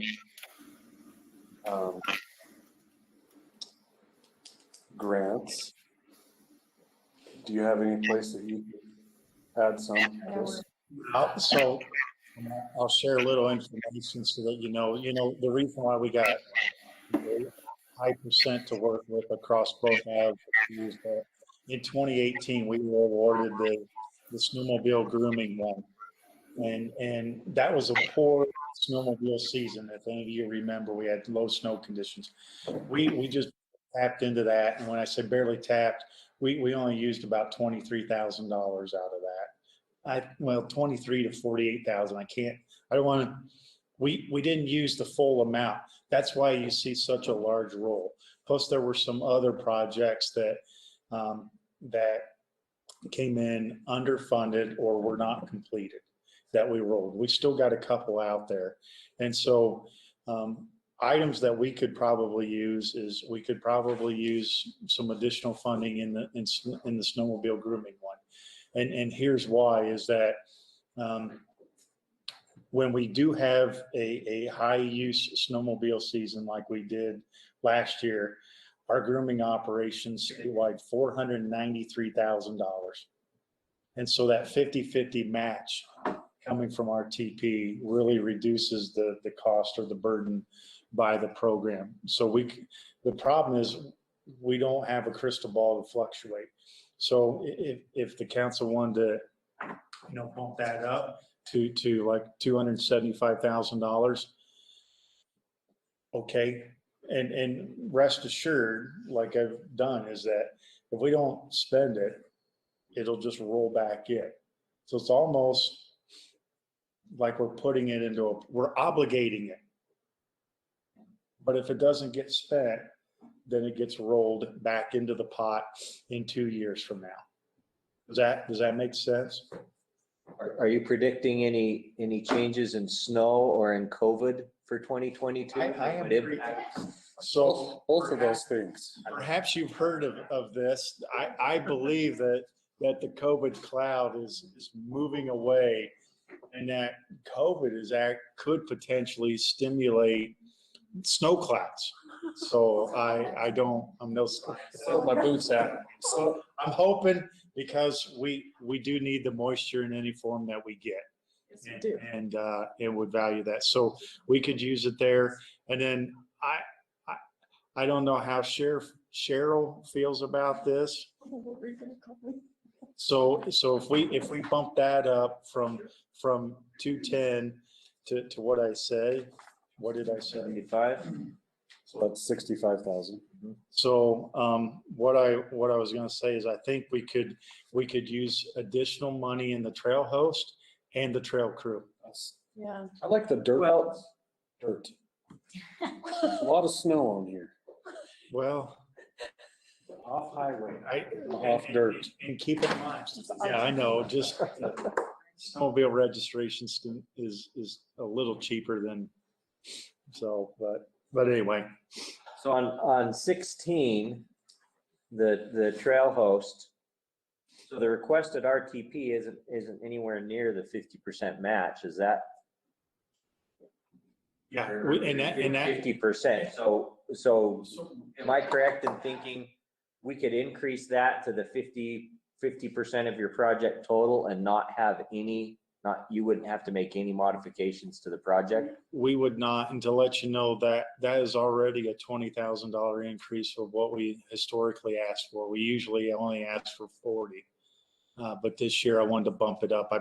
We bumped up just about everyone previous, just because we know prices, lumber, things along those lines, things have increased. So yeah, if you bump that to 100,000, Which one for the Volunteer specialist. the trail host, I think we'd still be okay. Do we need to go just under 100 for the project Or total? can you and the match that other $32? I would hope that I'm able to find $32. I'm looking at Scott. Okay, I have money in the Okay, truck. so that one's I'll going give from, it to you. that one's going from 60 to 100. 65. Oh. Oh, sorry. 60. You're right. Sorry. I was looking at different numbers. I'm like, what? Relax, I know, chill I out. just thought I You was don't have losing to. it. But it could be. I got called or something. I don't even know what that name was. So how are we doing on, Is someone on, which ones are we? Is someone on the, I think that's our voice. Hey, this is Evan. I was just trying to let the committee know I verified with Katie Stevens in the Moab field office, and they're extremely comfortable and thankful for consideration of increasing their grant dollars. Great. thank you. Are you catch those? Can we go through real quick which ones we, 16 that one I changed. changed and that's so small. 18, Sheriff over here. 275. Cheryl and Sheriff, because she is. 275. I shot the sheriff. That's I keep thinking about those volunteers, not volunteers, but $10 an hour for those people. Give them more money. We could kick money into that. We got, We did. We got to get already. give them a juice box or something. we'll put it on the ground. That was the same. Yeah. So did we get, I think we got all the changes that have been just discussed casually here. Anybody look like we missed anything? Did the OHV trail crew change or did that No. one stay the same? Stayed Okay. the same. That one hasn't. The snowmobile one went to 275 and then the Dixie went to, okay. 41, 321, 322. So what's that number down at the bottom? Which one? We really totals? still- So the total granted, if this is what we went with, is $1,007,302, which leaves $109,867 still on the table. Wanna Give me 20 more? What would happen if we did find that someone had applied to the wrong grant? I feel like it usually. I don't- happens I this don't- way. I don't think that happened. the Okay. other way. No, it seems like it usually happens this way. Like. I don't believe it happened the other way. Okay, thank you. A little bit early. Motorized users are very aware of whether, of motorized versus non-motorized. Well, after driving my full-size truck up AF Canyon to a meeting yesterday, I was thinking that paved trail looked really nice that they were talking about. I'm like, oh man, Oh, that's what we need. Canyon's crazy. Yeah, the North Fork. All right. I don't know what I was thinking. We still have a balance of 119. 109. I can, depending upon what the council wants to do, you heard my vision and I am conservative. I could go back in and rework from the 2 seasonals in that, move it from 4 and just go right to 6. Let's do it, Like man. that idea. I mean, On for the me, this ground. money needs to get to the ground. Yep. Yes. Not on the screen. Yeah. It needs to get No to the ground. GS9 crap. Those are the guys making it. Yeah. Let's see what this So says. if we can fund Do you materials, see any of my lines, time on there? Do you know how trail much I spend on maintenance. these? For me, those are the priorities, not so much Our the, grant managers, our engineers. marketing or even the education pieces. They're important, but if there's money available, we need to make, I don't know. My perspective is it's easier to get something new than it is to maintain something that's already there. Come on, man, let's do it. Yeah, let's do it. Expand it. Another 2 or 4 laborers, that's fine with me. I can So can you absorb 109,866? I remember, wanted to leave $1 just in case. remember, well, we already have 78 cents in the account with the, So we only need 22 cents. I spend it right up. Chris needs all of it. If not, I can do another 20 and still meet our match. If she wants to do an additional 20, And then I just talk to And- the program managers and see what we would add for that as far as projects go.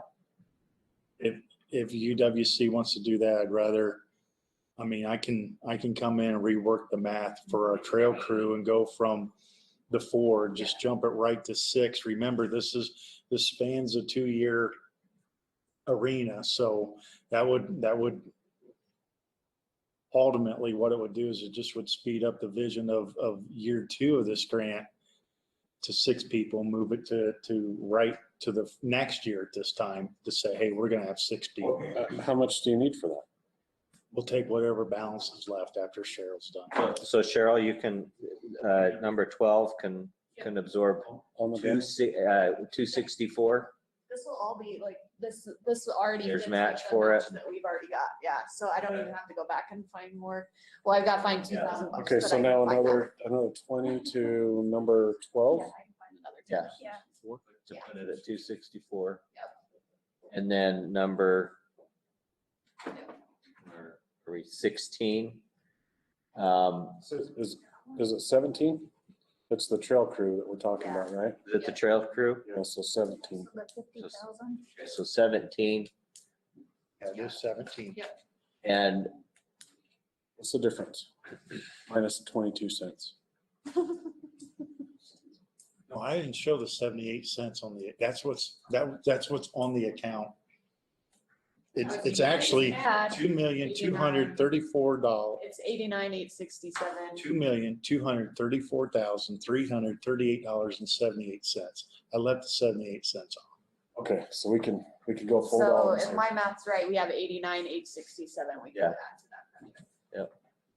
Sweet. it's just 0. How does that look? Does that look good? Dun, dun, dun. It shows 0 left over. How does everybody feel about that? 139. 867. So if there wasn't any leftover funds, where would they have gone? Would they have stayed to use next time, or would they get absorbed back into the general fund? The RTP money? Or if we leave These in, RTP funds, yeah. if we leave any on the books, it goes back to Washington. Oh, it is federal funds, that's right. Yeah, we don't want to send anything back to Washington. It doesn't get shipped over to non-motorized then? That's why I was State saying, money and like, federal we'll money save are the different than fig. by I us. went to check. Any federal money needs to be spent to the penny. Well, and that's why I was like, should we move it out of the? Bring it over to the RTP. So on 17, just to help me, what is our new, what is the council recommending that the program's new requested amount for the trail crew is? 139,867. 139,867. Okay, so Becky, can you just double that on the budget so it would show a 50-50 split so that we would also have 139,867? On the project total, So basically we'd just be it'd be 139,867. $32,000. I can, That's the Yeah, times 2, yeah.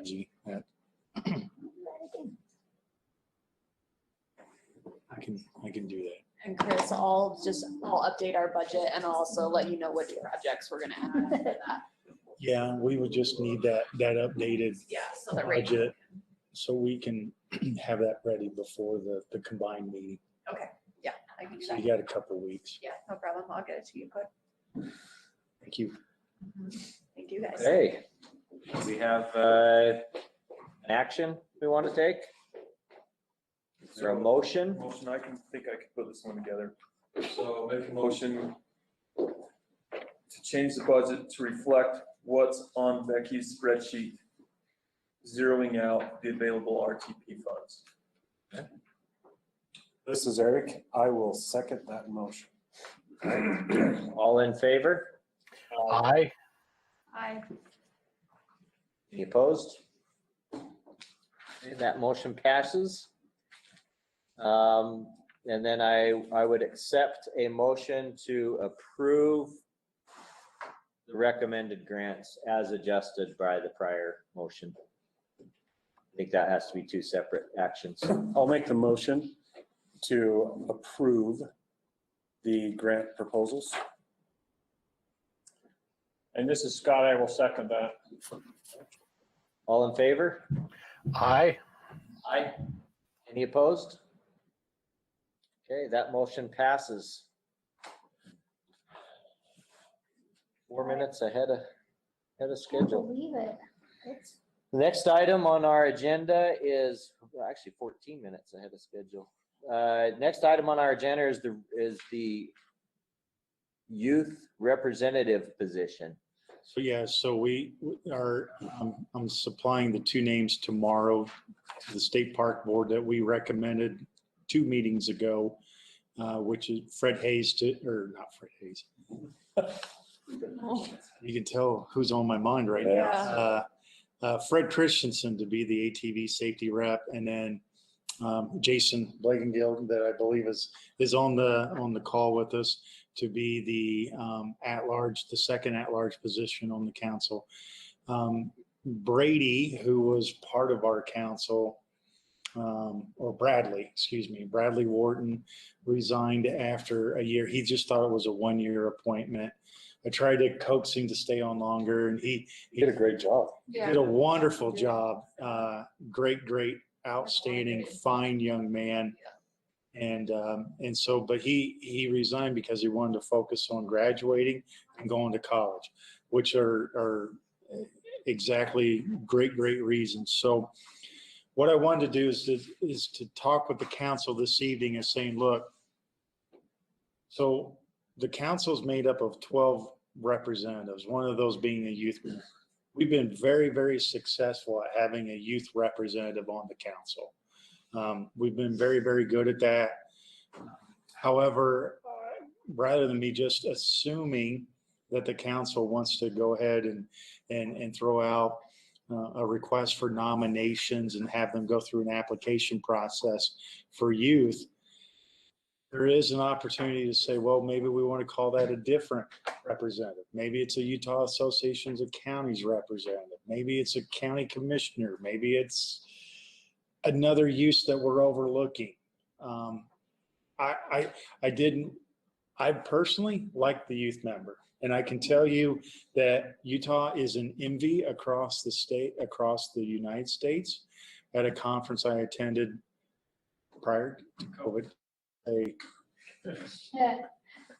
So they frankly, my counterparts in other states are quite surprised that we would have a position for a youth member. The challenge with that is the requirement is they got to at least be under 18 prior to the time of their appointment, which is a 4-year appointment. They have a valid education certificate, and then they address those other 4 questions. So I would need kind of your help as a council to push that to that youth group, because I don't have children and I don't associate with children a lot in our area other than through education courses and things along those lines. So it's just a discussion I wanted to have to get a feel from the council. Do you want to keep the youth representative on the council, or do you want to rename it something else? I have a comment. I think that if we keep a youth on there, I think you need to change it from 4 years to maybe 2 years, because there's a lot going on in a kid's life during that period of time. And we're asking a 4-year period is a lot of change in a kid. And I'm thinking maybe 2 years, or maybe even 1 year, maybe rotate them in through a 1-year period. That's just a thought. or, change that to some other position. But I do like a youth being on here, but I would suggest we change it to 2 years. And just if I may, try to answer that, then that creates a staggered system that I have to go in, and I'm willing to do it, but then you're gonna have all the other members at 4, and you're gonna have this other one just at 2. And I really like to keep our laws and rules very, very simple. I'm willing to do whatever the council wants. The problem, Chris, is there's a huge change. I've worked with kids all my life, and there's such a huge difference in that age group of change and things going on in their lives. I'm just thinking that, I'm not sure that would complicate it by just doing it every 2 years, would it? I think what we're talking about is just going through and changing all the rules and everything else, instead of maybe appointing them for the 4 years, and then they can resign if they'd like to, and we can fill the vacant position. Going back to and Tell them it's ideal for 4, Yeah. but I love the youth on it. I do too. That's where the future is. We got to get more activists, and I don't know. This is Brody. Are you saying that an option is to just redo change it to some other position besides a youth position? I'm just throwing that out for a discussion. What about if we considered a trail host position? If it turns out that it's a little bit too cumbersome to make changes to the rules for youth, change it to somebody that's a trail host. And it's not cumbersome at all. Eric said that, the previous youth member we had, he served 7.5 years. oh, How old? His grandfather drove him here from Delta. what? Oh yeah. And he came 4 times a year. Being 18, correct? I think he started when he was about 10. Just when you're appointed, you're under 18. Yeah. I would like to keep it. I just think that's one avenue for someone to understand some of the complexities behind trails, and access and maintenance. I think it's a really good opportunity for someone as far as, for youth. And our last youth rep, his input was really good. Like, he saw things different, I think, than the rest of us. He contributed different ideas. So I like that position on the council personally. So do I. I like the youth position. I like the youth position. If there was to be a change, I don't want it to be an elected person or a state government person, because I don't want, and I know I'm state government, I know that landowner position here, but I don't want there to be more. I just want to keep the grant as pure as possible without introducing politics or other complexities that might make this more sometimes difficult than it already is. I think kids have I love to ride. That's my perspective. Yep. And I think that helps keep everybody focused on what's our purpose here, what's our mission. Well, The maybe best such use of different these trail advocates moving forward, within their circle of influence. They'll have a completely different idea of what happens. So. Okay, well, I'm kind of getting a sense from the council, keep the youth position. So my next question is, since we're coming up on graduation and we're coming up on the end of the school year, good time to announce for applications and vet those through, have them due maybe before July 4th weekend, so we're not, encroaching on those family vacations and reunions and things along those lines as they get acclimated. And that way, that could allow us to take a review of the applications at our potentially our August meeting, and then look at an appointment sometime in the fall. Does that sound like a great idea to maybe announce that process June 1st or something like that, and leave it open for about 14 days? Sure, it's a great timeline. Okay. All right. Well, thank you. It's just, we had this and I wanted to talk about it, and hence here it is. So there. Thanks. Great. All right, next item on our agenda is council member reports. Let's just go around the room. I'll start since I'm right here and I'm on one end. You know, we've seen, and in the Utah Four-Wheel Drive Association, we've seen a lot of change in, and I think everybody has, in the users that are on the ground and out and about. A lot out of state, a lot of people that are here, you know, visiting a national park, and they want to go out and take their SUV and exploring on the dirt roads a little bit. We're seeing, I see a lot more of that. You know, there's good things about that and there's concerns about that. Obviously, the good things are that it's, you know, more people using the trail systems. And I know the rest of you, your perspective is an off-highway exclusive vehicle. But a lot of us, a lot of the full size, I drive my Jeep to work every day.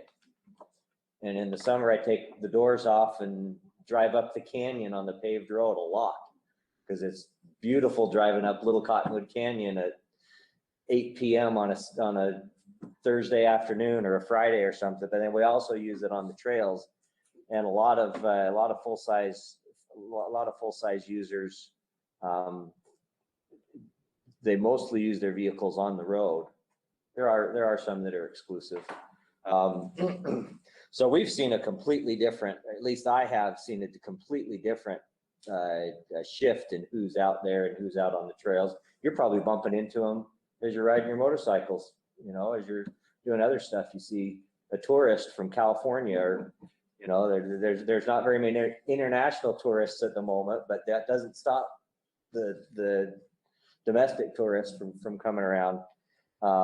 That's what we've seen going on. We haven't had the opportunity to do events and be with people in the same way, but that's changing. There's stuff coming up this summer and in the fall, and I think it's a great time just for a kind of a reset to make sure that we're making sure people are making good choices and are involved in the sport. And again, from my perspective, as a sport is completely different, I think, from most of the rest of the council, because most of what you deal with are exclusively off-road machines, I think, and off-road users. But it's been interesting. Scott? I'll have to take exception to that. I drive my dirt bike, street legal dirt bike, to work in the mornings. I get up an hour before work and I take out and I go goof off for an hour before I get to work. It is the best therapy in the world. You get there and you're just in such a good mood, and everybody's mad at you because you got a smile on your face. You come to Monday morning and you're just smiling. It's because you've been out goofing off before you went to work. So I have seen a great deal of displacement of people from Moab out in the swell. There are people all over. There are major cities out there in the swell, and they have spent a huge amount of money with their entourage of huge motorhome with a huge trailer behind it and with something behind that. And so all I can see is that there's going to be an increase of the number of people out there, and I'm assuming there's going to be more signs and more people telling us what we can do and what we can't do, and our special places are slowly dwindling away. So, but you know what? It's kind of like, I guess I have a special place I ought to share with some other people because they'll find it special too. So I enjoy this. I enjoy coming up here. I enjoy the people I work with. I tell you what, riding my bike out and going goofing off and getting on a cliff line and sitting out and looking at different things is just the best therapy in the world.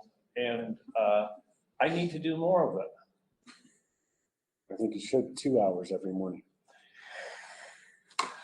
The wife might find out that I'm goofing off. That's what I was gonna ask. There's you. I was like, there's an so what equal is your compensation actual rule. If I get an hour, she gets 2 hours. And if she doesn't know I'm getting an hour, she doesn't need the 2 hours. Where's your paycheck? Say you only worked 30 hours this week. Go get it. There's a lot of people out there. Yeah. So there are a lot of people recreating, and like I said at our last meeting, I'm seeing bigger and bigger machines that equate with full-size equipment out there.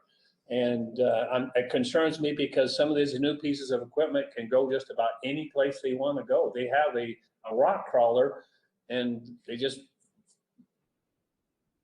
and we got to educate them that there's places they shouldn't go. And there's places they should go. Eric? Yeah, it's been, pretty crazy to watch this time. All the dealerships right now, there's no inventory. There's no new machines that are going out right now, compared relatively to this time last year. It's crazy because everybody's still recreating right now. I wonder what's going to happen in a year and 2 years when you can go on a cruise or go to Europe or whatever, and how much money is really going to be spent in our industry. But right now is probably a great time to use the money that's coming in, especially the FIG grants, and try to let people know where they can and can't ride. And I think you're going to have a lot of new users right now for the next year or so. And any chance we get to make sure they're going where they're supposed to go and understand why is probably pretty important. Cheryl? I was trying to think what I'd update on, but no, I agree. I can speak to this for like UWC in particular, but I know across the board, everybody, when I'd sit in the regional rec meetings, it was just like, where did all these people come from? Everyone was just swamped. I mean, I can give you some examples. Our developed campgrounds over on the Evanston Mountain View side are typically our lowest, selling campgrounds. They went up 167% in use last year. We did surveys at some of our campgrounds. Over 40% of people said that was their first time coming out to camp. Everywhere. We had trailheads that had 700 cars down the, I counted them up, one of the Cottonwood Canyons, 700 cars down the road for the White Pine Trailhead. And that was not even on a Saturday. So, I mean, it was just crazy last year to see all the use. Our forest, honestly, is looking at that this is going to stay. We feel like we got the picture for what we thought would be 10 years. We don't think it's going away anytime soon because all of these people that have invested in this gear, they've maybe found a new hobby, things that they weren't doing before.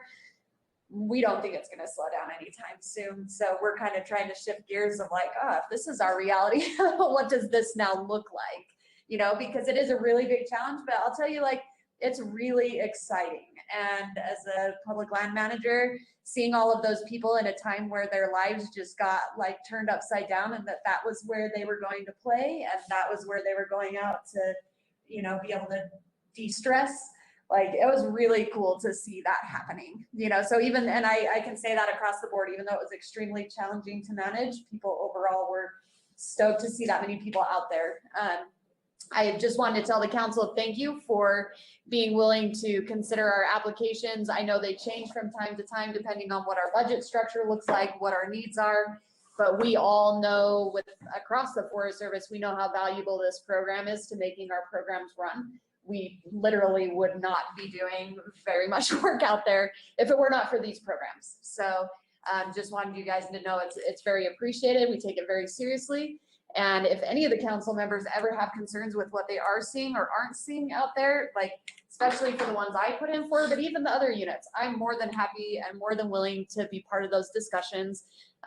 So please let me know, especially for the forest I'm on and the grants that have my name, because we don't want anything to jeopardize the relationship or the ability to utilize these funds because we get a ton of good work done with it. So just thanks for the opportunity, and we'll just keep seeing what's happening. I will throw out too, next year, the UWC and the Ashley will be having the National Visitor Use Monitoring happening on those two forests.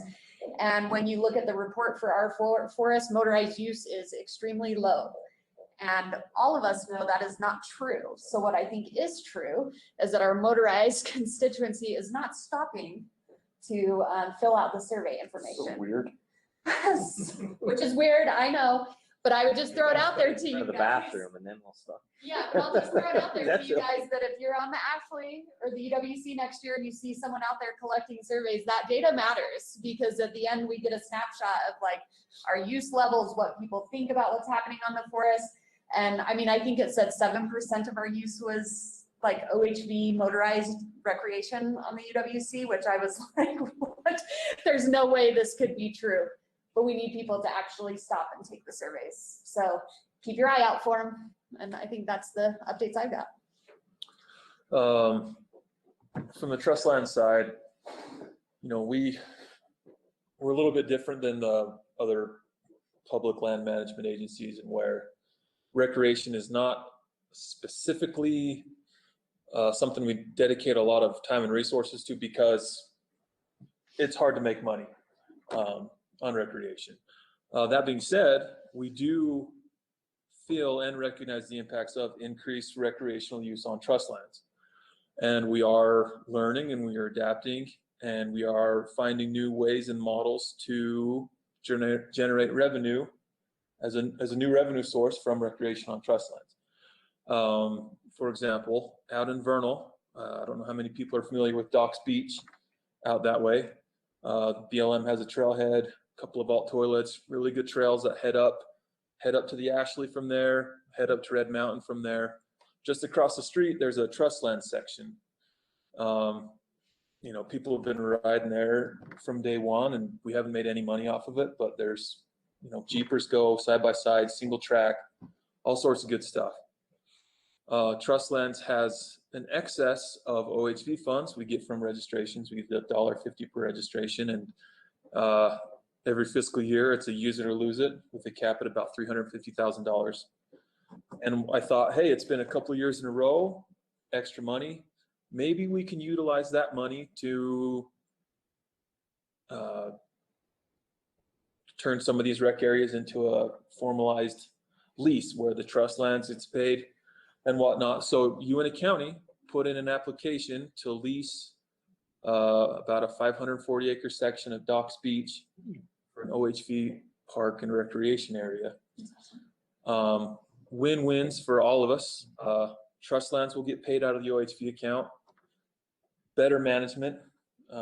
We have one LEO to cover 3.5 million acres. And so there's going to be arc preserved, graffiti and garbage removal, picnics, campgrounds. And we can use those OHV funds to continue to help put maintenance into it if it's OHV related. So that being said, Scylla is a little bit slow to the table when it comes to rec, because we usually just kind of bear the brunt of it without getting any of the profit. But we are changing the model, we are learning, and as long as those funding resources are still there, moving forward, we're looking at it as a way to generate revenue for the trust via recreation. So we're hoping that this model works out. We're going to test pilot it out there, and if it works, it might work at other places across the state, as long as funding's available. Mm-hmm. So pretty good things going on out there. And then just to kind of echo, I was in the meetings this morning with the Ashley Forest and the BLM state parks, and every campground at both state parks is booked out through the summer. Flaming Gorge, the Green, we're talking 150, 200% increase in usage last year, and anticipated to increase this year as well. So people are getting out, but it's great they're getting out, but that's partly why I think that money needs to get onto the ground for maintenance, because that many people, things are going to the use is going to happen, and we need to protect the resources and take care of that. So there's my update. Thank you, Tyson. Brody, are you still on with us? I am. I'll keep mine kind of quick, but a lot of the ATV clubs down here in southern Utah are starting to come out of their winter hibernation, getting out and about, doing things. Just had the Beaver County Trails Jamboree last week. Very, very, very well attended. I think they sold out for every slot. 4 days of riding and 250, 300 people in attendance. And every single one of them respectful. And so they're all just excited. People coming from up north, people coming from out of state, just enjoying the trail system that Beaver County has. And a lot of the other jamborees and rallies are going to be going on this year. There's a couple people from Tri-State that theirs for March had been canceled for the second time, but they are already planning and preparing for next March. And so everything's a go. So it's pretty exciting.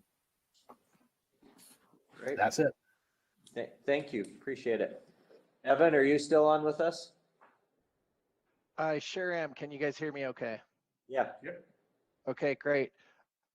Well, first I want to start off on the kind of the same note as Cheryl.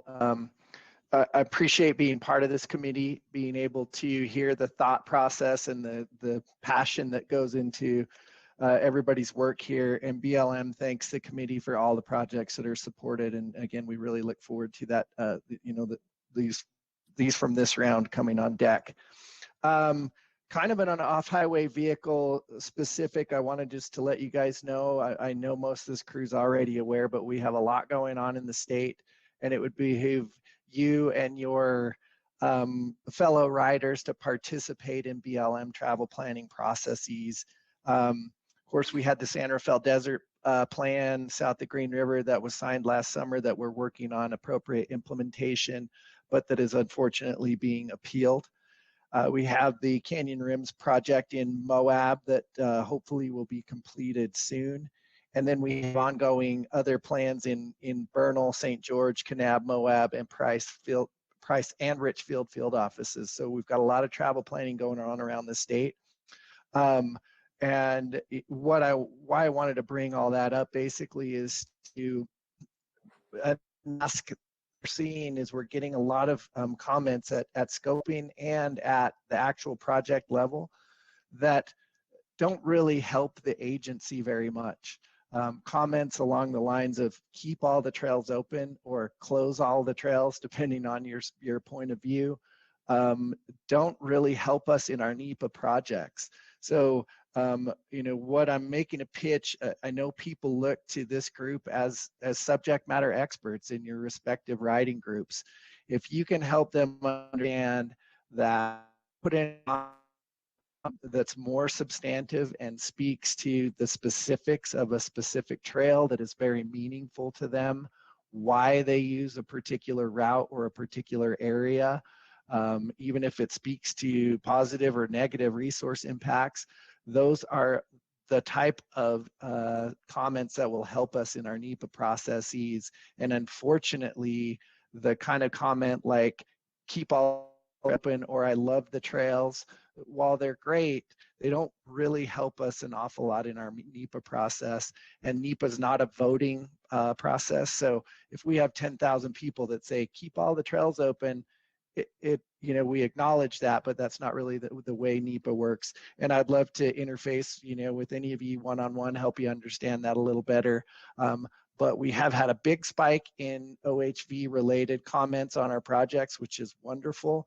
And I kind of count that as a baby step. And I'm hoping that, we can, through interaction with our peers, bump that up to more substantive and more helpful comments on these projects as we move forward. That's all for the BLM for now. Can I make a comment here to you? We were really disappointed about getting shut down on the San Rafael Desert signing project here a week and a half ago. We had a lot put together to go out and do a lot of work out there, and it was,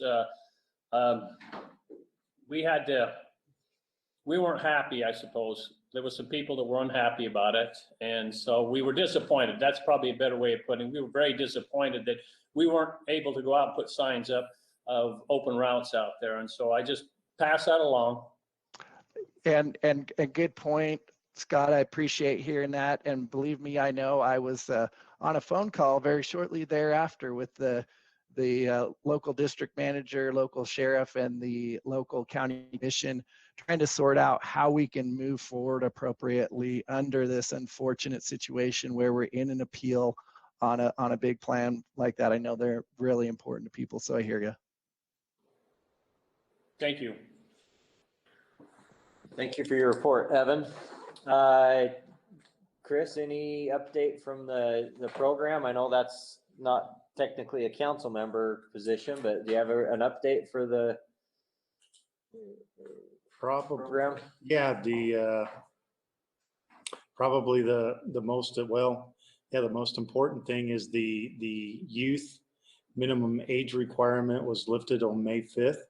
So it's any age now up to 15 years old. So they have to have, until they turn 16, have a valid driver's license. They have to have three things, One is an education certificate, that they operate and physically be in physical control of each of the controls of the machine, and then also be under adult supervision. So that was something that passed this past legislative session, and it was House Bill 111, and it was signed into law, and the law became effective May 5th of 2021. So kudos there.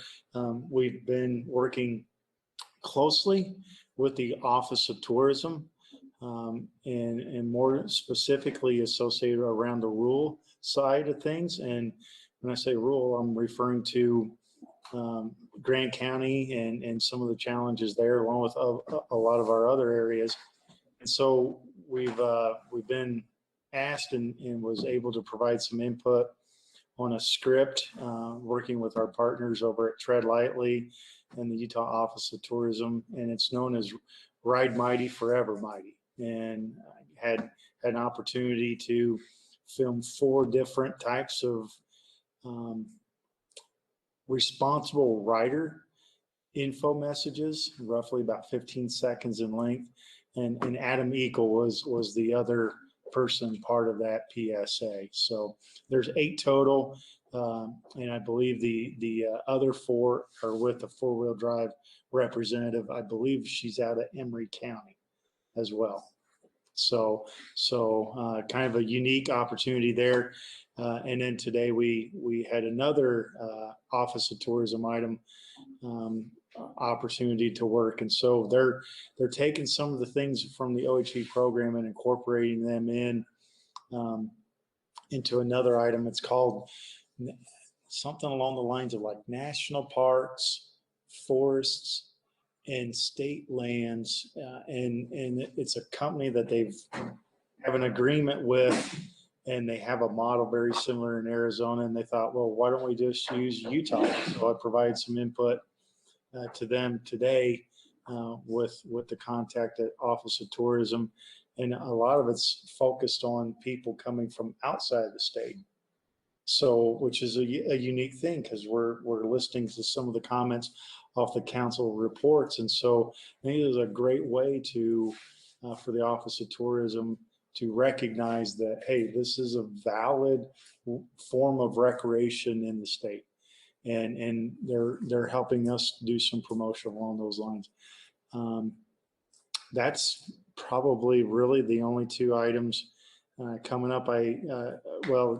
I did present at the Utah, actually Rachel and I presented at the Utah Associations of Counties at their annual conference, specifically on the public land side of things. A couple other things I got coming up in the near future. I've been asked to speak at the state weed conference, which is, you might go, huh? Well, many of you remember years ago, we had a campaign about 9-10 years ago about spreading noxious weeds. Well, that weed. Yeah, not the cannabis, not the cannabis kind, Eric. So we have that opportunity to talk to a lot of the county weed supervisors and invasive weed specialists across the state about ATV safety. and injury prevention. Hopefully give them some tools for their job, but then something that they can take back to their families and keep their families safe. So have that coming up first part of June, and then partnering with the University of Utah Health on a podcast talking about ATV safety with them. This is another trickle down that we've partnered with them in the past. And then ironically enough, on June 29th, we're resurrecting our old partnership with Primary Children's Hospital, and we're doing a media event day on June 29th. So we've had some really good success with the hospitals. So I'm pretty thankful for that. And then the entire week of the 6th through the 12th, we'll be doing the big ride. This is where we bring in different club presidents from across the state, and we're doing this year it's in Escalante, and so we'll be doing some riding in and around Escalante. We're going to be visiting Big Ridge, where FIG is on the ground doing good things. They're actually up there. Garfield County was up there today. They'll be up there tomorrow and Friday, clearing out some additional obstructions that fell off, utilizing the Bobcat that we purchased. They have volunteers on the ground putting carson signs marking that particular trail system. So, you know, I know we have our differences about FIG, but this is one of those stories that you come back and say that particular route would probably never been opened had it not been for the state OHV grant.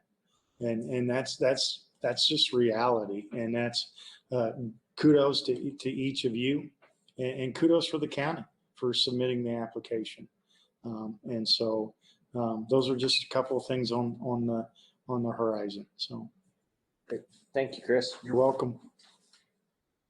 Next item is approval of the minutes, and as was revised earlier, we will not be approving the May 4th minutes, but I would take a motion to approve the RTP minutes from May 20th of 2020. I made the motion to put it farther down, so I might as well make a motion to approve the 2020 RTP minutes. Do I have a second? This is Brody. I second. Okay. Thank you. All in favor? Aye. Aye. Aye. Any opposed? All right. Okay, next item, establish next meeting date. We do have our combined, well, we've got two meetings coming up. One is our next advisory council meeting. And then also the combined RTP grant meeting. So I think what'll happen is Rachel will probably send out a doodle poll for the next OHV advisory council meeting. That'll probably be end of July, August timeframe would be my suspicions. Yes. It would be some of those doodle poll dates going off of what we had on our May 4th meeting from the council.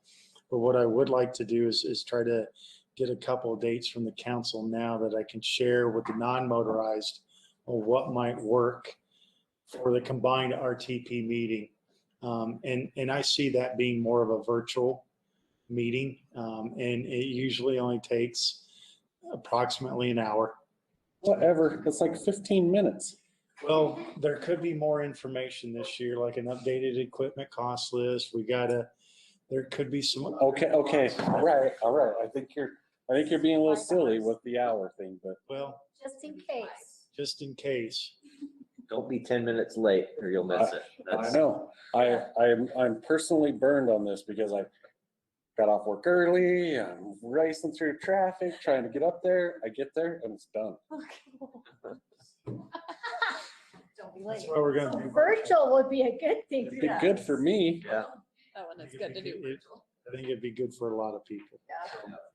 And the non-motorized is meeting a week from today. So anytime after that point would be appropriate. Can you narrow it down a little bit there? Just Mr. after Chris? then, I just do a doodle. I think we Second week I think we pretty much got everything squared away for motorized. And I think Chairman McCandless on non-motorized is going to run a very tight ship as well. And so I might just maybe suggest a Tuesday, a June 1st, the entire week of the 6th. I'm going to be out because I got the big ride that I won't be near anything. I just don't want to wait too much further beyond that because we present to UDOT on the 25th and they'll want their information sooner rather than later. I mean, we could look at like the 14th. I say, so the short story of this is probably the 14th through the 18th somewhere. Yeah, or the 1st. The short story, yes. Let's do the first. If it works for them and it works for us, let's do it and get it done. I'm good with Works that. for me. Becky, are you okay with that? Yep. You want to go like at 4, 5 o'clock? Where most of you work and want to be recognizing that and just say, hey, we'll do it virtual, 5 o'clock work? 5's better than 4. 5 o'clock works. Okay, I've got it written down. Okay, I would love to sit here for 8 minutes and then have somebody make a motion to adjourn, but I'll accept one now. Scott? I'd like to make a motion, this is Scott, that we wait 8 minutes until Scott. 7 o'clock. I'm gonna ask you to repeat. No, let me rephrase that. I would like to close the meeting right now. That's my proposal. Motion anyway. Okay. Anybody gonna second me on that? I second that. Yeah. We have to vote on that? I don't think we have to vote on that, do we? We just So moved. so moved. So moved. I don't know if Taylor would disagree with that whole thing. All Tell right. you the truth. Well, thank you. Thank you. Thanks. Guys, Thanks, Brody. Yep. See ya. Bye. Thanks, Evan. Okay, go home, right? Go home.